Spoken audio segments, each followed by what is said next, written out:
I was left standing there, feeling the weight of the evening settle over me like a cloak.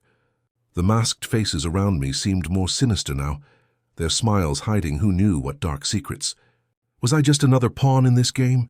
Was I here to be dazzled and then discarded, like so many others before me? "Are you all right?" a voice asked, pulling me from my thoughts. I turned to find a man standing beside me, his mask a simple black design, his eyes sharp and knowing.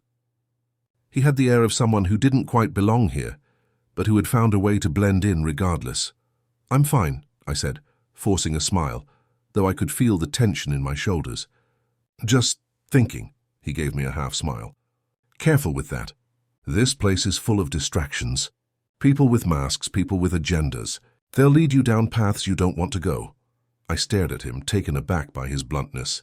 "And what path do you suggest I take?" He shrugged, a hint of amusement in his eyes. "The one where you don't get caught up in the games. That's the best advice I can offer." His words lingered in my mind long after he had disappeared into the crowd, leaving me standing there once more, my thoughts tangled in the mysteries of the night. What game was I truly playing? And how long could I keep up the charade? The night seemed to stretch longer with every passing second, the air heavy with both expectation and something darker, something almost suffocating. As I looked around the ballroom, it was impossible to ignore the sense of performative grace everyone exuded. Their movements were rehearsed, their words carefully measured, each laugh and glance calculated to serve some purpose. The masks that adorned their faces weren't just for disguise. They were armor, protecting their secrets, their desires, their fears. The man who had spoken to me earlier, the one with the black mask and knowing smile, was right. The game I had been invited to was not one I had the luxury of ignoring. Everywhere I turned, I saw it in play. Lovers who shared fleeting glances, courtiers who whispered behind their fans, nobles who clinked their glasses a little too loudly. It was all a game, and in this game everyone was trying to outwit everyone else. I tried to shake off the lingering thoughts, reminding myself that I wasn't just here as an observer. I had my role to play too. I was a lady in waiting, a part of the court, and as much as I wanted to resist it, I couldn't escape my responsibility to both the Queen and the royal household. This ball was more than just a social event. It was a political move, a carefully orchestrated affair meant to bring the court together, to strengthen alliances and secure favors, even if it had to be done behind the curtains of secrecy. The weight of the king's words continued to haunt me. Everything is not always as it appears. What did he mean by that? What was he trying to tell me? He had disappeared into the crowd with Madame de Pompadour, leaving me feeling both shaken and strangely excited. There was something about him that drew me in, a magnetic pull I couldn't deny. No matter how much I tried to convince myself, it was all just part of the royal charm, and yet, in the midst of all the intrigue, I couldn't ignore the pit in my stomach. The court was full of games, yes, but there were also consequences. The nobles were playing for power, for status, for favor, and the stakes were higher than I had ever imagined. The Queen's position was fragile. The King's infidelities were no secret, and the court buzzed with speculation about what would happen next. And then, there was the undercurrent of unrest outside the palace walls, the whispers of revolution that had begun to stir among the common people. Could the mask of royalty truly hide the cracks in the kingdom's foundation? As I pondered all of this, I found myself being drawn once more toward the edge of the ballroom. The candles flickered in the breeze, their light casting long dancing shadows that seemed to take on a life of their own. I needed a moment to breathe, to escape the swirling crowd and the tension that pressed down on me like a weight I couldn't escape. I moved toward the far corner of the room, where the music became softer, the laughter more distant. There, nestled among the heavy velvet curtains, I found a small alcove secluded from the rest of the guests. The air was cooler here, and for the first time that evening I felt a sense of calm settle over me. I leaned against the stone wall, my thoughts swirling like the wine in my glass. The question lingered. What was I doing here? Was this night just a fleeting adventure, an escape from the confines of court life? Or was it something more? Something that would change the course of everything I knew? I hadn't realized I wasn't alone until I heard a soft chuckle from behind me. "You look as though you're trying to make sense of it all," said a voice I immediately recognized. It was the man from earlier, the one in the red mask. The one who had spoken to me with such cryptic words. "I'm not sure I want to make sense of it," I replied, glancing over my shoulder to find him standing there, his posture relaxed but his gaze sharp, as though he were studying me. "I think it's all better left as a mystery." He stepped closer, his mask still in place but his eyes gleaming with curiosity. "Is that so? I thought you were someone who enjoyed unraveling mysteries." I tilted my head slightly, trying to read him. "And what makes you think that?" He grinned, the smirk barely visible beneath the mask. "I've been watching you, my lady. You carry yourself with a certain curiosity. And tonight it's more than just curiosity. You're searching for something even if you don't know it yet." I shook my head, feeling the heat rise to my cheeks. "I'm not searching for anything. I'm simply trying to keep up with the games everyone else is playing." "Ah, but that's where you're wrong." He moved closer, his voice dropping to a whisper. "You're not just keeping up, my lady. You're already a player in this game. You've been chosen whether you like it or not." His words sent a chill down my spine, and for a brief moment I was tempted to pull away. But something about his presence, something about the way he spoke, kept me rooted in place. "Chosen?" I repeated, my voice barely a whisper. "For what?" He leaned in just a little closer, his gaze intense. "That's the question, isn't it? What role will you play in this game of masks and secrets? Will you remain an innocent observer, or will you take control of your own fate?" I could feel my breath catch in my throat. He was right. This wasn't just a party. This wasn't just a royal ball. It was a game, and I had already stepped onto the board. But what was I supposed to do now? What role could I play in a game where the rules were always changing, where the stakes were so high, and where I had no idea who I could trust? Before I could respond, the man took a step back, his eyes still locked on mine. "I've said too much. But remember this, my lady," he said with a wink. "Every game has its winners, and every game has its casualties." With that, he turned and disappeared into the crowd, leaving me standing there, my thoughts swirling with 1,000 questions. What had he meant by that?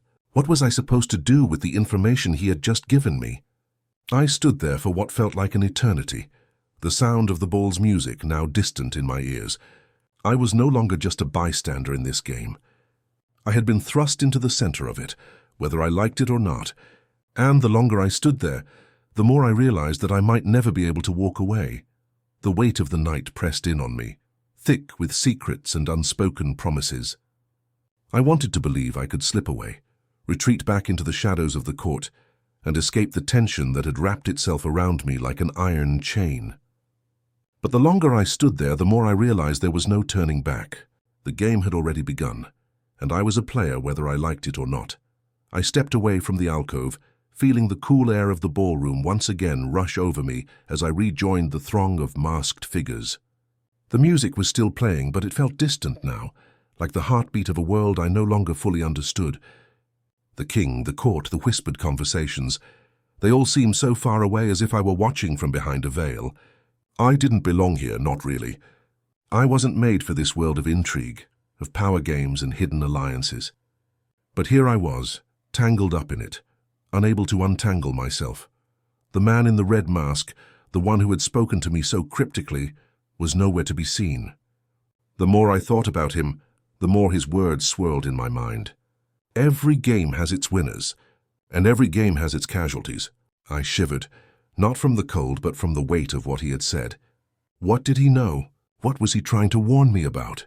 As I moved through the crowd, I tried to push the thoughts away. But they kept coming back, one after the other, like ripples in the water. The king had said something similar. Everything is not always as it appears. Was it all connected? Were they trying to tell me something, or was I simply caught in a web of my own making? I reached the edge of the room and stopped, my gaze drifting over the guests. They moved in time with the music, their bodies swaying gracefully in the dim light. But I could see the cracks beneath the surface, the forced smiles, the lingering touches, the eyes that met for just a fraction too long before quickly shifting away. This wasn't just a ball. It was a stage, and everyone in this room was playing a part. My thoughts were interrupted by a soft voice at my side. "You look like you've seen a ghost." I hesitated for a moment, caught off guard by the sudden attention. "No, I'm not lost, just admiring the view," I replied, keeping my tone light, though inside my heart raced. Who was this man? And why did I feel like he knew more about me than he let on? His lips curled into a small, knowing smile. The view here is quite captivating, but I must warn you, the court can be full of distractions. One must be careful where they gaze. I raised an eyebrow, intrigued by his words. And what should I be careful of? Of falling into the web of those who are not what they seem, he said cryptically, his gaze flicking briefly toward the king before returning to me. Or perhaps of being caught by those who see what you truly are. I didn't know whether to laugh or to retreat. It wasn't every day that someone spoke to me so directly, so enigmatically. There was something about him that unsettled me, but also I couldn't deny, something that drew me in. Before I could respond, the man's attention shifted, and with a slight nod, he excused himself and disappeared into the crowd. I stood there for a moment, dumbfounded, trying to make sense of what had just happened. Had he been teasing me, or had he actually been trying to warn me? Either way, his words lingered in my mind as I continued to watch the king from across the room. The music swelled, and the guests resumed their dancing, their movements fluid and graceful, as if everything were perfectly normal. But for me, the night had taken on a different tone. It was as though the mask I had donned for the evening had been lifted, revealing not just the faces of the nobility, but something darker, something more complex beneath the surface. As I stood there, lost in my thoughts, a soft, almost imperceptible touch brushed against my arm. I turned, startled, only to find the king standing beside me, his mask now removed, revealing his familiar features. He was closer than I had ever imagined he would be. His presence was commanding, yet there was an odd vulnerability in the way he looked at me, as though I were the only person in the room who mattered. "You are not like the others," he said softly, his voice low enough that only I could hear him over the music. "What brings you to this ball?" I felt my heart skip a beat, but I forced myself to stay calm. "I was invited," I said, my voice steady despite the butterflies in my stomach. He smiled, but there was something in his eyes that made me uneasy. "Yes, I know, but that is not the only reason you are here, is it?" He stepped closer, his gaze never leaving mine. There it was again, that feeling. That sense that I was being seen in a way I hadn't been before. My heart raced, and for a moment I didn't know whether to run or to stay. The king, the man whose very name sent shivers down the spines of his enemies and the hearts of his lovers, was standing right in front of me, speaking to me as if we were equals. "I'm here because I wanted to see for myself what all the fuss was about," I replied, my words coming out a little too quickly. His smile widened, and he leaned in slightly, lowering his voice to a near whisper. "And what do you think so far?" I took a deep breath, trying to steady my nerves. "It's intriguing, but there's something beneath the surface, isn't there? Something that's not quite as it seems." He chuckled softly, his breath warm against my ear. You are perceptive. You may be right. But that is the game we all play, isn't it? A game of masks and masks within masks." I couldn't help but laugh, though it was more out of nervousness than anything else. "Their dangerous game." Indeed. He stepped back slightly, as if giving me space to breathe, but his gaze lingered. "But some games are worth the risk." As he turned to leave, he placed a hand gently on my shoulder, the touch lingering for just a moment too long. "Enjoy the night, my lady. And remember, everything is not always as it appears." And just like that, he was gone, lost in the sea of guests once more. My mind raced as I tried to process what had just happened. What had he meant by that? What was this night turning into? For the rest of the evening, I couldn't shake the feeling that I was caught in something far larger than myself, something that reached far beyond the confines of the royal court and into the very heart of the kingdom. Secrets, lies, love, betrayal. They were all woven together in the fabric of this masked ball. And somewhere in the depths of the palace, the king was watching, waiting. The night had taken a turn I didn't quite expect, and as much as I wanted to slip into the anonymity of the crowd, I found myself rooted to the spot. The king's words replayed in my mind like a melody I couldn't quite catch. Everything is not always as it appears. What did that even mean? What game was he talking about? And why did I feel like I was already caught up in it? Despite my best efforts to remain just an observer, the music, which had been lively and grand at the start, now felt heavy in my ears. It seemed to thrum with a sense of urgency, each note carrying the weight of untold stories. The flickering candlelight cast long shadows across the walls, making the already grand ballroom seem almost sinister in its glow. The masks, now less of a novelty and more of a necessity, seemed to hide more than just faces. It was as if everyone in the room was playing a role, one they weren't quite ready to let go of. I tried to focus on the people around me, but my mind kept drifting back to the king, to his golden mask, his gaze, the strange way he spoke to me, as though he knew more than he was letting on. It wasn't just his position that made him powerful. No, it was something in the way he carried himself, in the way people gravitated toward him, seeking his approval or his disapproval. He didn't even need to speak to command attention. Just his presence was enough to shift the dynamics of the entire room. And then, as if the universe had decided I hadn't had enough of his mystery, the king appeared again, this time closer than before. I hadn't even noticed how he had moved through the crowd, but there he was, standing just a few feet away, looking straight at me. His mask was back in place, but his eyes, those eyes, were as clear as ever. "You look like you're lost in thought," he said with a smirk, his voice as smooth as velvet. "What troubles you, my lady?" I had to admit, there was something about the way he spoke to me that made me feel as though I were the only person in the room.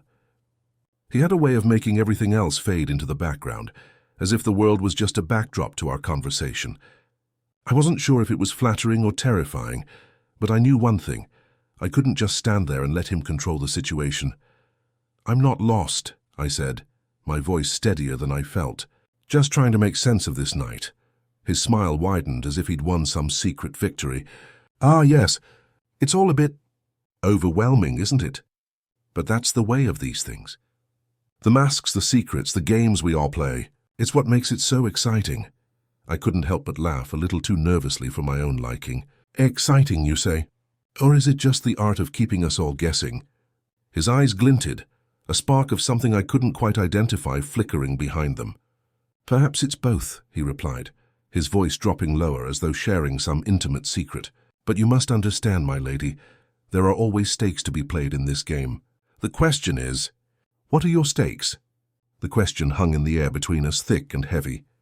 My heart pounded in my chest as I realized that I was no longer just an observer of this ball. I was part of it, a piece in this grand, complicated puzzle. But what role did I play? And what did the king want from me?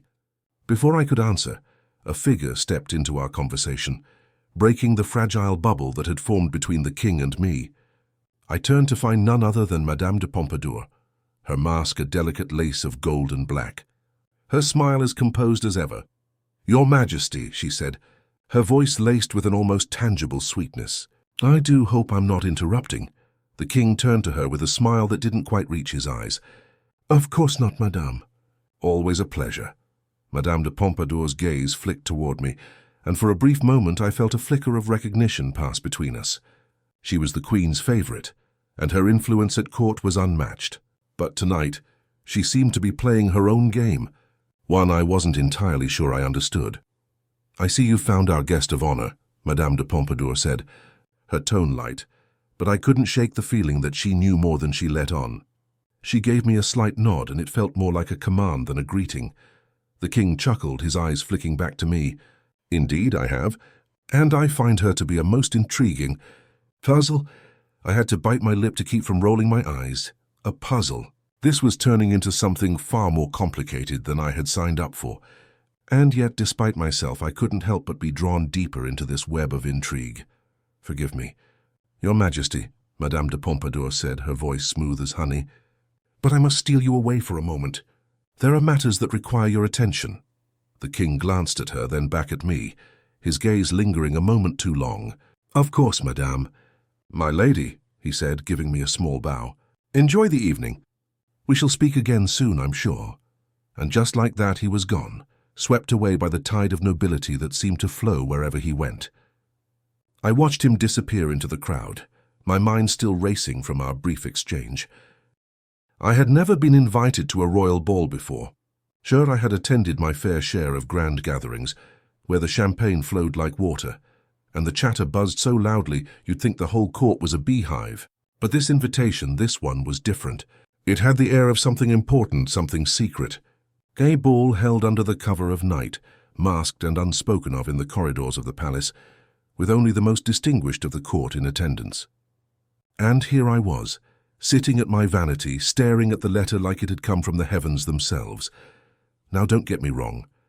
I was no stranger to the politics of the French court. I was a lady-in-waiting to the Queen, after all. But even I could sense that there was something more to this. As I sat there, twirling the ornate silver pen between my fingers, I couldn't help but let my mind wander. Was this a chance to finally step out from behind the shadows of court life? A moment to catch the eye of someone who wasn't my cousin, or a random noble with too much wine in his veins? Or perhaps was this the perfect opportunity to see the king? But no, I couldn't entertain such ideas. No matter how many times I caught myself looking at him when I wasn't supposed to, I knew my place in this vast sea of nobles. The invitation itself was simple, no frills, no fancy flourishes. Just a pale piece of parchment, folded neatly with a wax seal bearing the emblem of the royal house.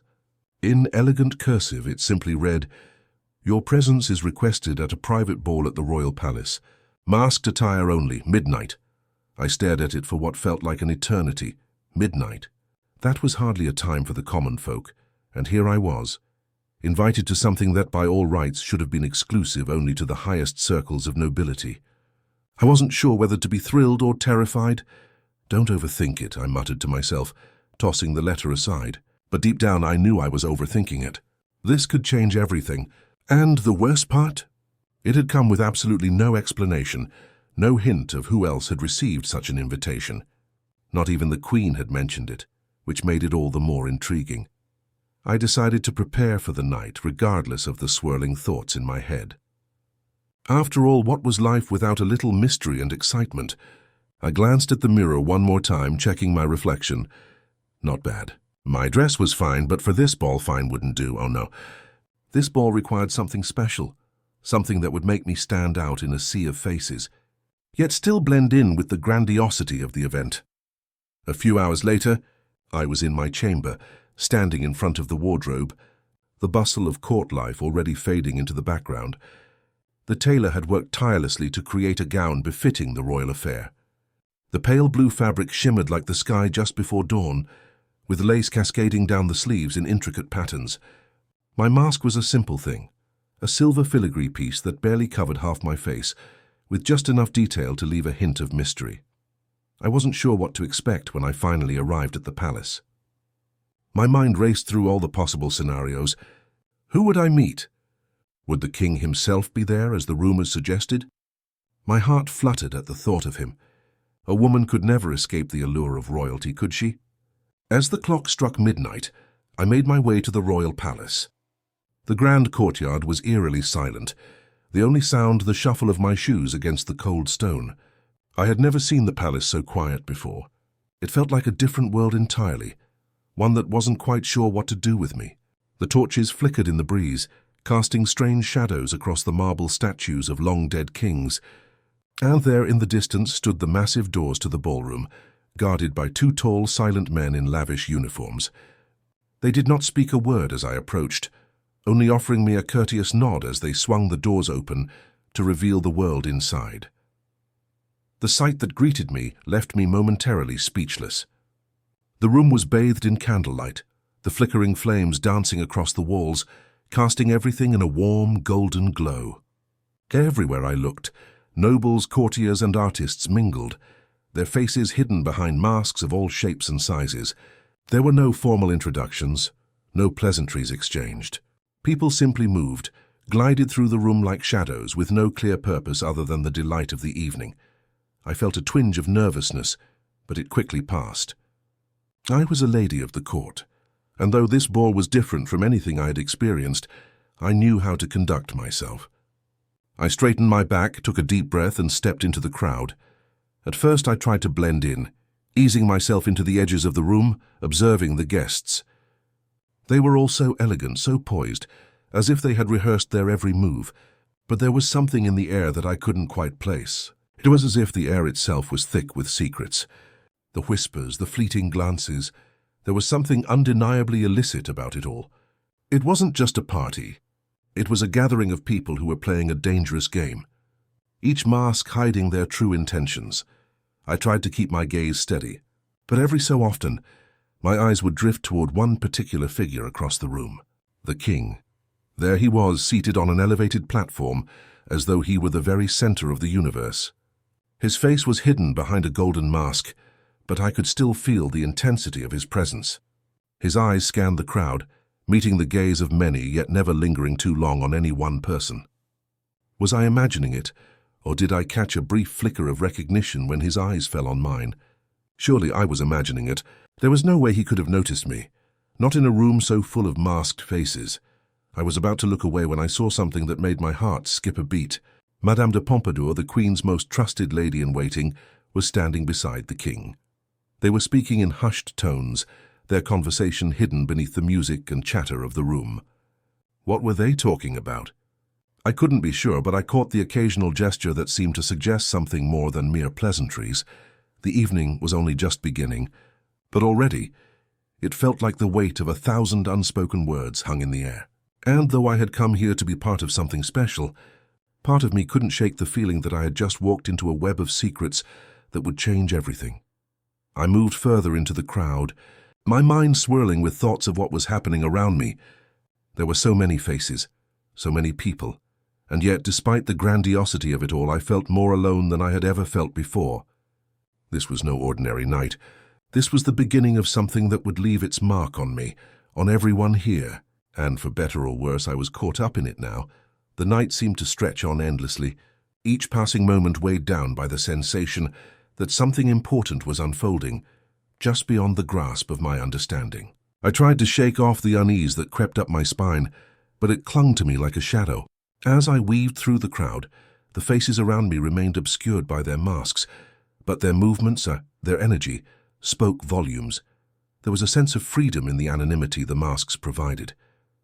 People seemed more daring, more reckless, as if the concealment of their identity offered them the courage to act without consequence. Lovers clung to each other with an intensity that made my chest tighten. Others stood in quiet corners, engaged in hushed, furtive conversations, their gestures sharp and calculated. And then there were those who seemed to thrive in the chaos, laughing too loudly, flirting too boldly, as if daring the night itself to expose them. But the king, my gaze was drawn to him again. He was still seated at his elevated platform, observing the ball with an air of detachment. His golden mask gleamed in the candlelight, reflecting the flicker of flames like a beacon in the dark. Every so often his gaze would sweep over the room, and I couldn't help but feel as though he was searching for something, or perhaps someone. I had to admit, there was an undeniable pull to him. It was a strange mixture of awe and fear, of attraction and respect. The king, Louis XV, had been in power for many years, his reign marked by both prosperity and scandal. But behind the royal facade, what was he really like? A man who had the world at his fingertips, yet whose heart was rumored to belong to so many others. I had heard the whispers, of course. His various mistresses, his intrigues, his battles for attention and affection. It was all part of the court's undercurrent, a dance as old as time itself. But tonight something felt different. The air was heavy, charged with a tension I couldn't quite place. The murmurs around me only intensified as I tried to move closer to the king's platform. I didn't want to draw attention to myself, of course, but I couldn't help it. There was something magnetic about him, and I found myself wanting to know more. As I moved closer, I caught the eye of a man standing just to the king's side. He was tall, with sharp features, and a manner that was both commanding and serene. He wore a mask of deep red, with intricate patterns etched along the edges, making him appear almost regal in his own right. His gaze met mine, and for a brief moment time seemed to slow. "Are you lost, my lady?" His voice was smooth, calm, with a trace of something I couldn't quite identify. Was it amusement, curiosity, or perhaps something more? I turned to find a woman standing beside me, her mask a simple silver design, her eyes warm but sharp. It was Madame de Pompadour, the Queen's most trusted confidant, standing there as though she had been waiting for me. I'm just thinking," I said, trying to keep my voice steady. She smiled knowingly, as if she could see right through me. "Thinking can be dangerous here, but sometimes it's the only way to survive." I blinked, unsure of how to respond. Was she warning me, or simply making conversation? Madame de Pompadour's gaze flicked over the room, her expression unreadable. "This place is full of secrets, my dear. And those who don't learn to play the game are often left behind. Her words hung in the air like a warning. I wanted to ask her more, to understand what she meant. But something in her eyes told me that asking questions might not be the best idea. She was a woman of power, of influence, and while I didn't doubt that her intentions were guided by her own agenda, I couldn't help but wonder if she saw me as a potential ally or just another pawn in this game of masks. Before I could respond, she was already moving away, her velvet gown trailing behind her like a shadow. "Enjoy the evening, my lady, but remember what I've said. The game is always in motion, and it waits for no one." With that, she disappeared into the crowd, leaving me standing there, the weight of her words pressing against my chest. The game was in motion, and I had no idea what role I was supposed to play. I had tried to stay on the sidelines, but it seemed that wasn't an option anymore. The sound of the music shifted, and I glanced back toward the center of the ballroom. The king once again was surrounded by courtiers, his golden mask glinting in the candlelight. His presence seemed to fill the room, commanding attention without a single word. It was impossible to ignore him, impossible to forget the way he had looked at me earlier, the way he had spoken as if we were the only two people in the room. I couldn't deny that part of me was drawn to him, a strange mix of curiosity and something deeper, something I couldn't quite place. But even as I watched him, a voice inside me whispered that he was not the only one worth my attention tonight.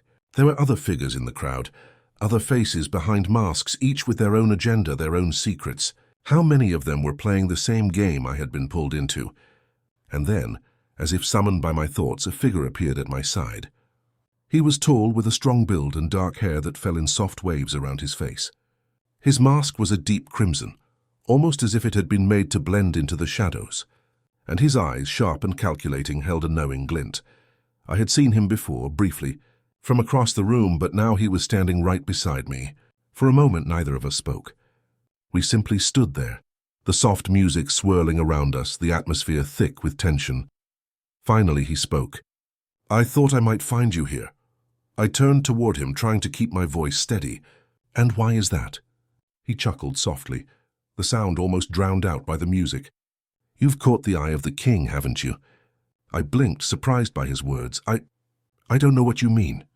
He gave me a sidelong glance, his lips curling into a slight smile. "You know exactly what I mean.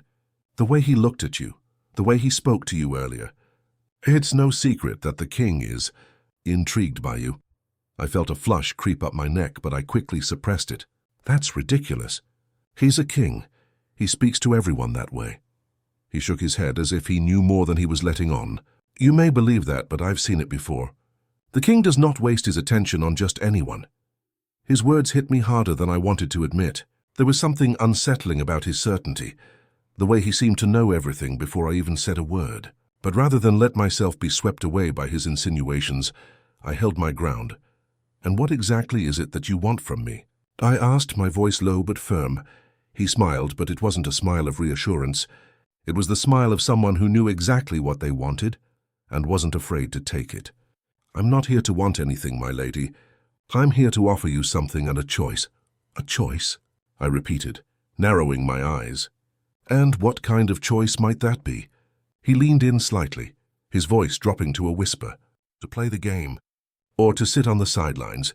But know this, the king is not the only one with power in this room. There are others, and they are watching you closely. The question is, what will you do with that attention?" His words sent a chill down my spine, and for the first time that night I realized just how deep the waters I was swimming in really were. The king was a player, yes, but so was everyone else, and I had just stepped into their world. I was no longer just an innocent observer. I had been pulled into the game, and now it seemed there was no turning back. The night continued to unfold like a story I was only beginning to understand, but already I felt like I was playing catch-up. Each word, each glance, each movement felt like a deliberate step in a much larger game, a game where the rules were constantly changing, and where no one, not even the king, was exempt from the consequences of those changes. The man in the crimson mask, the one who had spoken to me so cryptically, left me standing there with more questions than answers. His words lingered in my mind like smoke, curling around my thoughts, threatening to cloud my judgment. The king is not the only one with power in this room. What did he mean by that? Who were these others who watched me? And why did I feel like I was constantly being pulled into a web I couldn't escape? I took a deep breath, trying to steady my racing thoughts. The ball was still in full swing, the guests moving in a coordinated dance of elegance and mystery. Yet I felt strangely out of place. Despite the grandeur, despite the whispers and the laughter, it all seemed so hollow, so calculated. The masks, the secrecy, the endless political maneuverings, it was all a game. And I was just another player on the board. I tried to push the unease away and looked around the ballroom for something, anything that might offer some distraction from the swirling storm of thoughts inside my head. But there was nothing that could distract me from the overwhelming sense of being watched. It was as if every pair of eyes in the room had turned toward me, silently judging my every move. As I slowly made my way across the room, trying to blend in with the crowd, I caught a glimpse of the Queen. She stood at the far end of the ballroom, her figure regal and composed, surrounded by her ladies-in-waiting, who kept a careful distance between her and the rest of the court. The Queen, unlike the others, wore no mask, a strange sort of power in itself. Her gaze swept across the room, her eyes sharp, but there was an almost imperceptible sadness to her expression, a weight I hadn't noticed before. The King, as usual, was nowhere near her. Instead, he seemed to be lost in conversation with a group of courtiers, his laughter carrying across the room. I couldn't help but feel sorry for her. The Queen, in all her beauty and grace, was surrounded by whispers of infidelity and neglect. Her position was fragile, and yet she wore her crown as though it were a heavy burden, one that had been passed down through generations of power-hungry monarchs, each with their own secrets and scandals. It struck me then how little I truly knew about the royal family. The King with his affairs and his charm, Madame de Pompadour with her whispered influence over the throne, the Queen with her sorrow, her resilience, her loneliness. It was a kingdom built on masks, and no one, not even the ones who wore the crown, could escape the weight of the games being played. I turned my attention back to the crowd, trying to shake off the feeling of being an outsider in a world that had no place for someone like me. But then something shifted in the air. A presence not far from me drew my attention. I turned, and there he was, the King, his golden mask gleaming under the soft light of the chandeliers. He stood alone for a moment, his back slightly turned to the crowd as though lost in thought. For a brief second our eyes met again. His gaze was intense, piercing, as though he had been waiting for this very moment, waiting for me to notice him. And I couldn't look away. It was as if time slowed down, and the noise of the ballroom faded into the background. All that remained was the King and me, locked in a silent exchange. It was absurd, really. I had seen the King hundreds of times in passing, from a distance during court functions, at royal dinners. But tonight, there was something different about his presence. His eyes behind the golden mask seemed to see straight through me, as if he knew me in a way no one else did. I wanted to look away, to retreat into the anonymity of the crowd, but I couldn't. His gaze held me like a spell I couldn't break. He took a slow step toward me, his movements deliberate, measured. The murmur of the ball continued around us, but in that moment, it was as though we were in our own world, separated from the rest of the guests. "Have you been enjoying the evening?" His voice was smooth, low, the kind of voice that sent a shiver down your spine. I forced myself to focus, to gather my wits, but it was hard with him standing so close. The air around us felt charged, heavy with the promise of something unsaid. It's been a night full of surprises," I replied, my voice betraying the nerves I was trying to hide. He smiled, and it was a smile that reached his eyes. "And you? Do you ever tire of surprises?" The thought that I was already a part of this game was unsettling. I had never been a player before. I was a lady-in-waiting, a servant to the Queen, a woman who had learned to keep her distance from the royal drama that unfolded daily behind the palace walls. But now it felt as though the drama had chosen me. The court's web was tangled in my own life, its threads pulling me in deeper with each passing moment. A soft rustle of movement behind me snapped me out of my thoughts. I turned quickly, expecting to see the man in the crimson mask again, but instead, I found myself face to face with someone else, someone far more familiar, though no less enigmatic. It was the Queen, her figure, regal as ever, emerged from the shadows of the garden's ivy-covered trellises. Her gown, though simple compared to the grandeur of the court, seemed to shimmer in the moonlight, the fabric catching the light in a way that only someone of true nobility could manage. Her mask, a delicate piece of lace and silver, was perched perfectly on her face, but there was a sadness in her eyes that no mask could hide. For a moment, we simply stood there eyeing each other, neither of us speaking. She was more than just the queen. She was a woman, a human being caught in the same web of politics and power that had ensnared me. It was strange to think of her as anything other than a distant figure, someone above the chaos of court life. But tonight, as she stood there in the garden with me, she felt as real, as vulnerable, as anyone else. "I hope I'm not disturbing you," she said softly, her voice quiet, yet somehow carrying the weight of years spent in the palace. I shook my head, my throat tight. "Not at all, Your Majesty. I was lost in thought." She smiled faintly, a brief, sad expression. "It's easy to get lost, isn't it?" Her gaze flicked toward the palace as though she too was lost in the distance. "Especially here, where every corner holds a new secret, and every conversation hides a different agenda." I didn't know how to respond to that. The Queen, of all people, was speaking to me as though she had no more answers than I did. It was an odd comfort, in a way, to realize that even she felt the weight of the court's demands. "You seem troubled, my lady," she continued, her gaze turning back to me, sharp and perceptive. "Is it the ball? The games that are being played?" Her words made me feel as though she had seen right through me. How could she have known? Had the king already spoken of me to her? Or was it simply that everyone here, from the lowest noble to the highest, could sense when someone was out of their depth?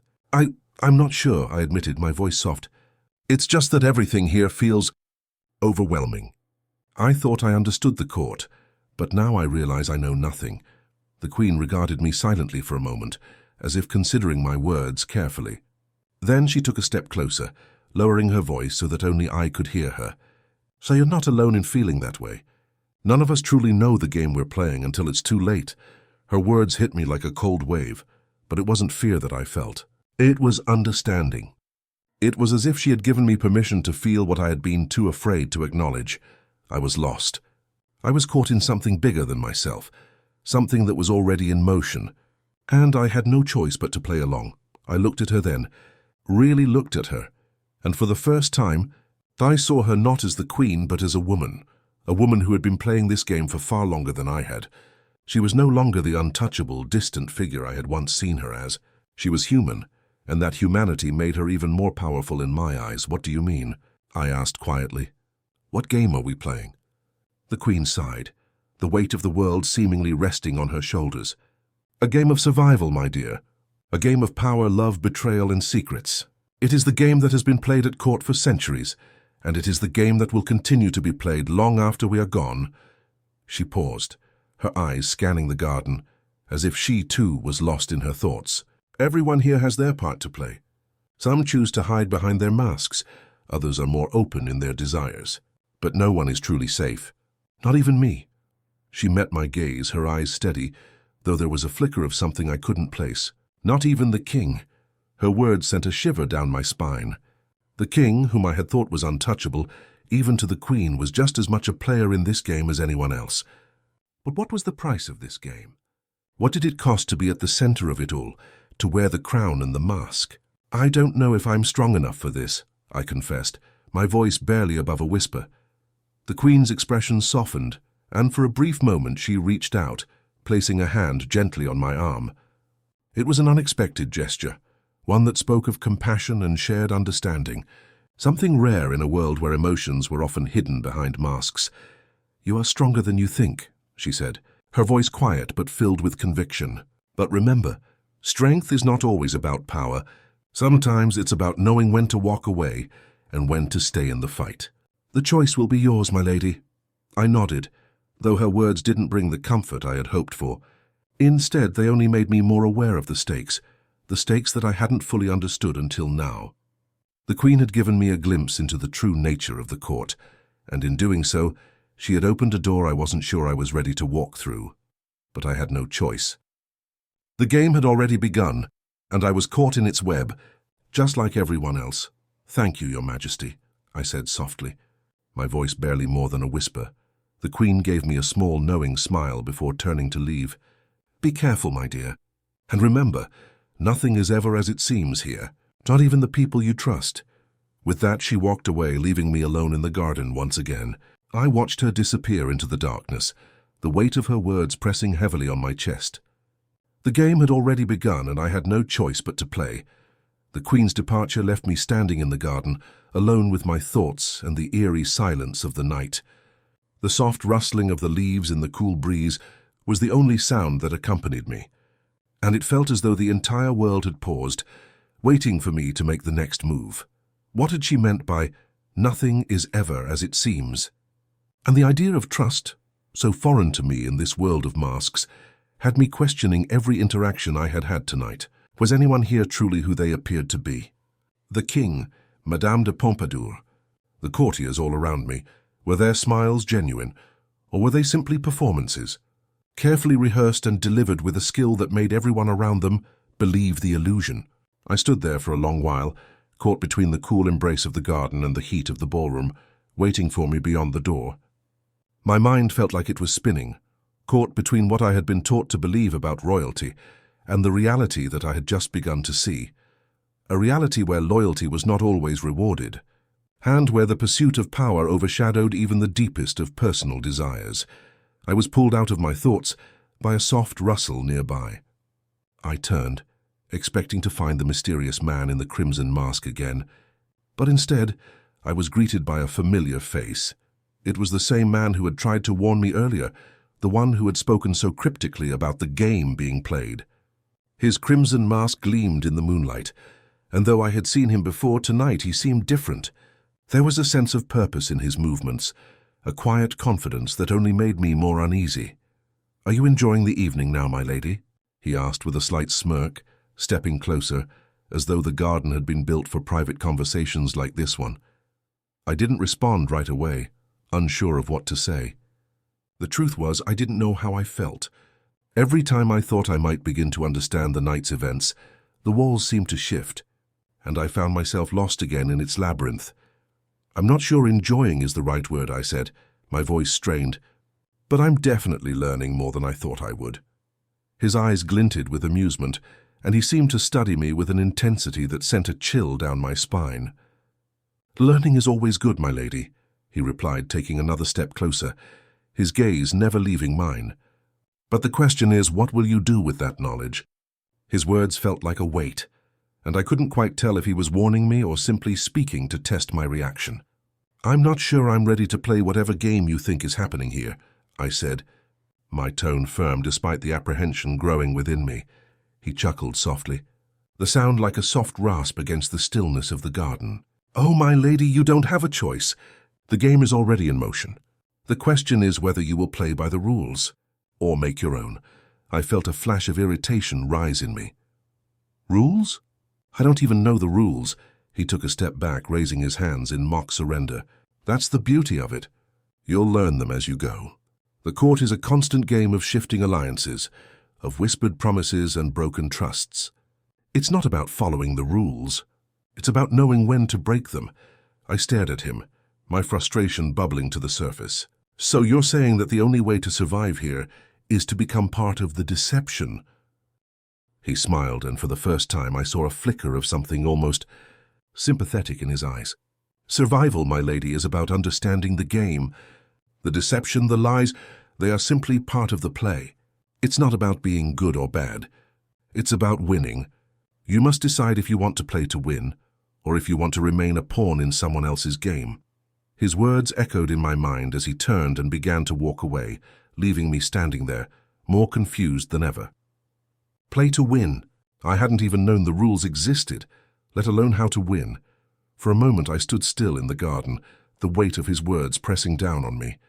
This was more than a mere ball. This was a game where the stakes were higher than I could have ever imagined. And I, a mere lady-in-waiting, had somehow been swept up in it. How had I let this happen? Was I really capable of playing the game, or would I be crushed beneath it, a casualty of forces I could neither control nor understand? I closed my eyes for a moment, the cool air soothing against my flushed skin. The night had already taken so much from me. And now, it seemed, it was asking for more. I made my way back toward the ballroom, my heart heavy in my chest. Every step felt like a decision I wasn't sure I was ready to make. But I had no choice now. The game had begun, and no matter how much I wanted to step back, I had already chosen my role. The question now wasn't whether I wanted to play. It was how I would survive it. I pushed open the door to the ballroom, the noise and the lights rushing back to greet me. The mask I had worn all night felt heavier than before. The faces around me, all of them smiling, laughing, speaking in whispers, were no longer just faces. They were players in a game I had been pulled into, and now I was one of them. The king, still surrounded by his courtiers, stood near the center of the room, his mask gleaming as though he were the sun itself, pulling everyone into his orbit. He looked up and met my gaze across the room, his eyes narrowing slightly, as if he recognized something in me that I hadn't even acknowledged yet. I froze for a moment, caught in the power of his gaze. He knew I was playing this game now. He knew that whatever role I had taken, it was no longer a choice. I was in it. I was part of the court, part of the drama, part of the game, and there was no turning back.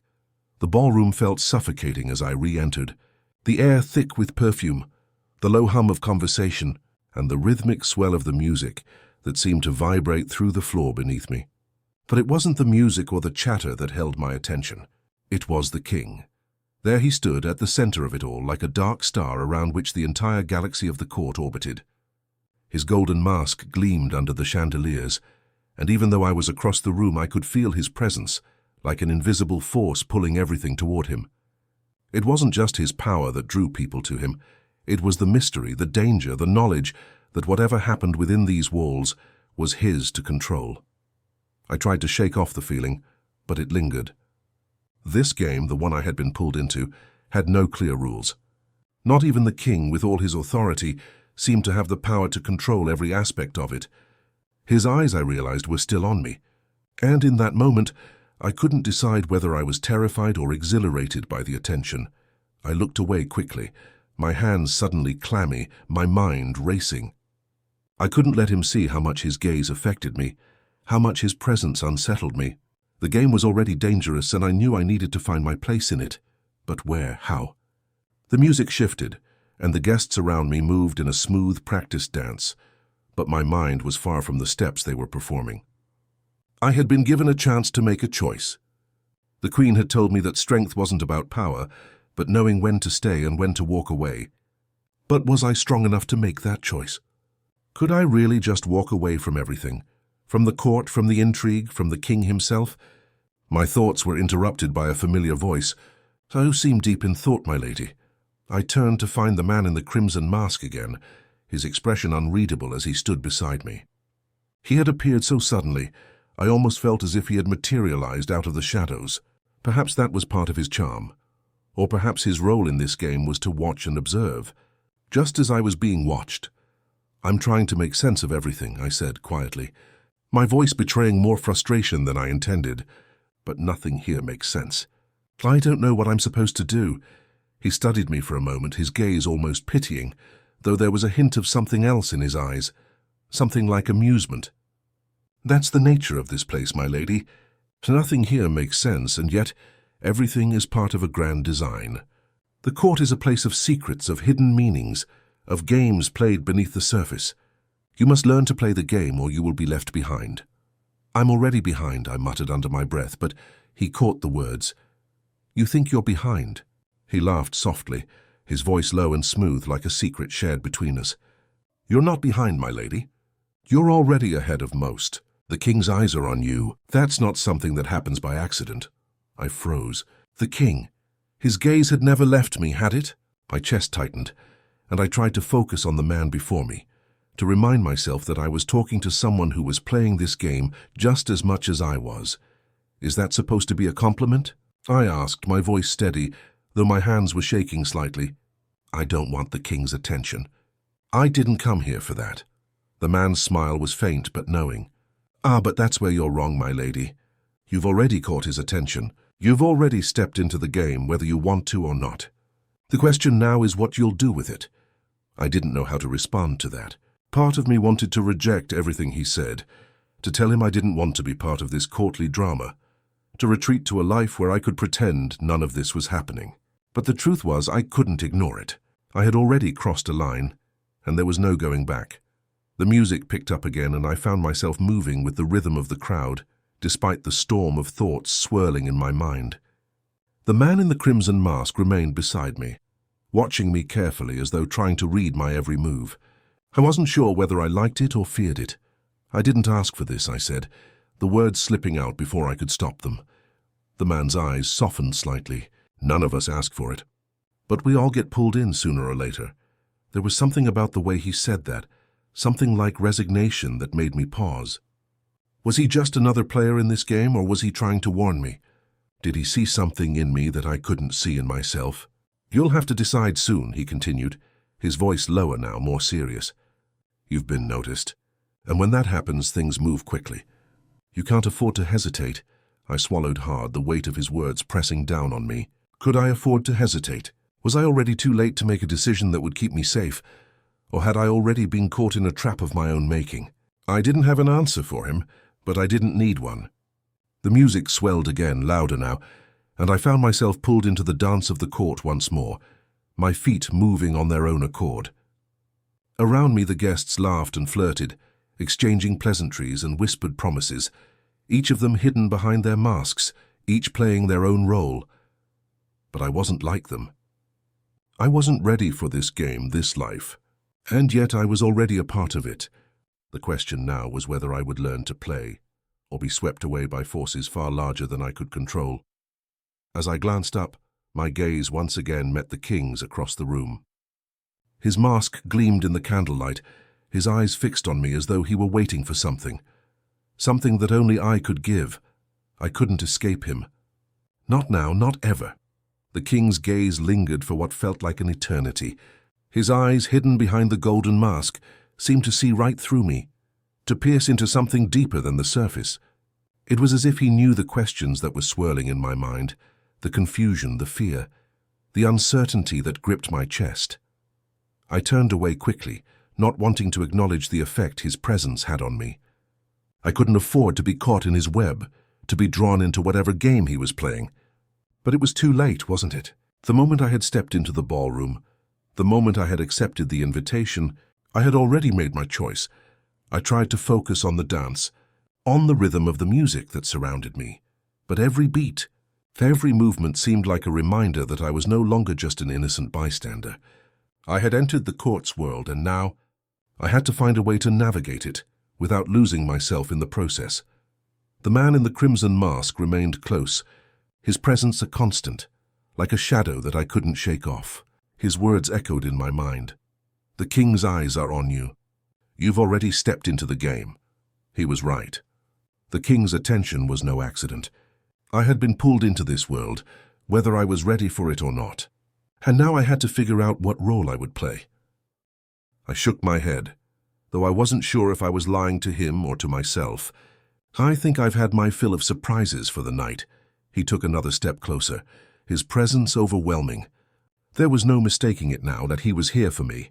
But why? What did he want? Was this just another game? Another power play in the endless sea of court intrigue? "I'm sure you're used to the games we play here, my lady," he said, his tone shifting slightly as though he were revealing a piece of himself that he usually kept hidden.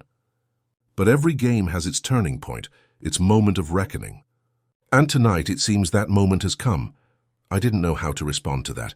What moment was he talking about? Was this about me? About the game we were both playing? Or was it about something else, and something darker, something none of us could escape? Before I could say anything, he turned slightly, his eyes scanning the room as if to ensure no one was watching us too closely. "I must go," he said softly, almost regretfully. "But remember this. Tonight is more than just a ball. It's a beginning. And what happens next depends on you." And just as quickly as he had appeared, he was gone, disappearing into the sea of masked faces, leaving me standing there, my mind whirling with the implications of his words. What had just happened? What had he meant? And why did I feel as though I had just stepped into a game I couldn't control? I didn't have the answers, but one thing was clear. This night, this masquerade wasn't just about masked faces and dancing. It was about power, about choices, and about finding your place in a world that didn't care who you were. I had been invited into this game whether I liked it or not. And now it seemed I had no choice but to play. The ball had become a blur of shifting faces, whispered words and glances exchanged in the shadows. The king's departure left me standing in the same spot where he had left me, my mind racing with his cryptic words. Tonight is more than just a ball. It's a beginning. And what happens next depends on you. What was he implying? What exactly was this beginning? And why had he chosen me to play whatever game he had in mind? I felt like I had been dropped into the middle of something far bigger than myself. The ballroom, once a place of lavish entertainment and elegance, now felt like a stage where every move was watched. Every action had consequence. It was as if the masks everyone wore were no longer just for appearances, but for survival, a way to hide from the truth while pretending to be something they were not. As the music swelled and the dancers continued their graceful movements, I found myself retreating further into the corner of the room, away from the glittering chaos. I needed space to think, to process everything that had just happened. The weight of the king's gaze, the strange words of the man in the crimson mask, Madame de Pompadour's cryptic warning, they all felt like pieces of a puzzle I wasn't sure I was ready to solve. I took a deep breath and leaned against the cool stone of the wall, trying to calm my racing heart. The air in the ballroom was thick with perfume and candle smoke, the scent of wealth and excess mingling with something more ominous beneath the surface. As I closed my eyes for a brief moment, I tried to push away the rising anxiety, to focus on the task at hand, surviving the night, getting through this ball without getting caught up in whatever game had already begun. But even as I stood there, the feeling of being watched never left. It was as though the walls themselves were closing in around me, their whispers becoming louder with each passing second. And then, just when I thought I might collapse from the weight of it all, I heard a soft voice behind me. "You look like you need some air." I turned quickly, startled by the sudden interruption, and found myself face to face with the man in the crimson mask once again. There was something unsettling about him, something both intriguing and dangerous. He had appeared out of nowhere, like a shadow lurking just at the edge of my awareness. I started, but he raised a hand. "Cutting me off, don't worry," he said with a smile that didn't quite reach his eyes.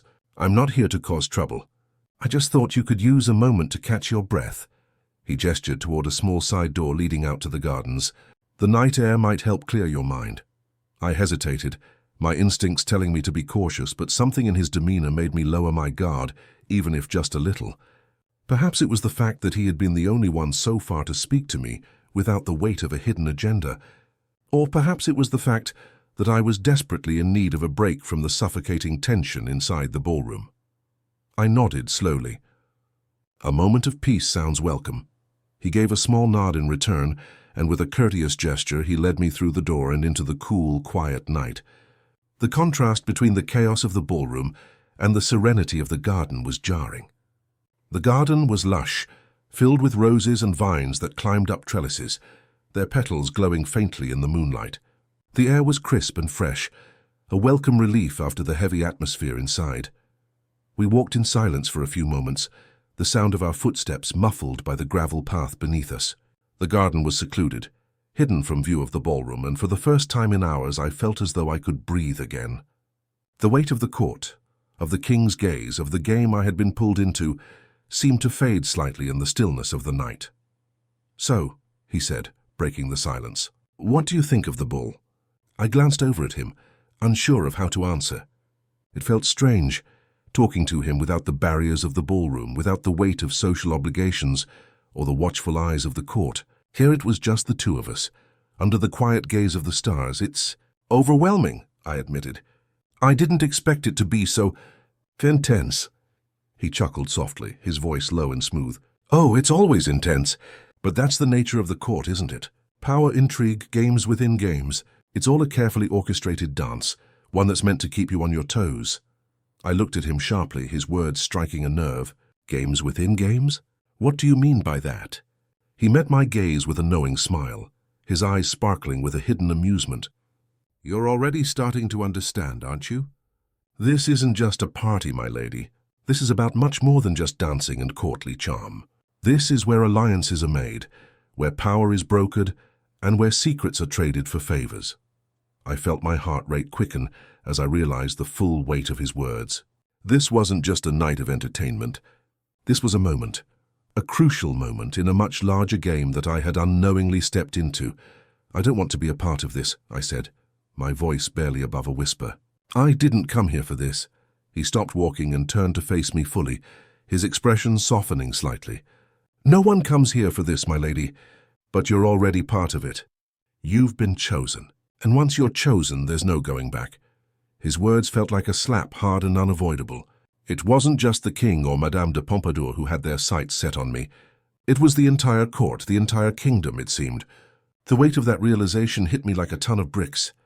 "I don't want to play a game I don't understand," I said, trying to keep my voice steady, but feeling the panic rise in my chest. "You don't have a choice," he replied, his tone gentler now, almost sympathetic. "The game is already in motion. The only question now is how you'll play it." I stared at him, unable to find the words to argue. He was right, of course. I had already been drawn into the court's web, whether I liked it or not. The king had noticed me. Madame de Pompadour had warned me. And now this man, who I still knew so little about, was telling me that I was part of something far larger than myself. The garden suddenly felt smaller, the air thicker. I felt trapped, suffocated by the weight of the night's revelations. "I don't know if I can do this," I whispered. The man in the crimson mask took a step closer, his voice low and reassuring. "You don't have to do anything, my lady. But remember this, the game will come to you. And when it does, you'll have to decide where you stand." With that, he turned and walked back toward the palace, leaving me alone in the garden with my thoughts, my heart pounding in my chest. I had been pulled into a game I didn't understand, and now I had to figure out how to play it, or risk being swept away by forces I couldn't control. The cool night air felt strangely comforting, yet it did little to ease the storm of thoughts raging inside my head. The garden, once a sanctuary of quiet beauty, now seemed more like a prison, its peacefulness a stark contrast to the turmoil I felt within. I'd been drawn into something I didn't fully understand, something far beyond the glamour of the royal ball or the whispered court intrigues.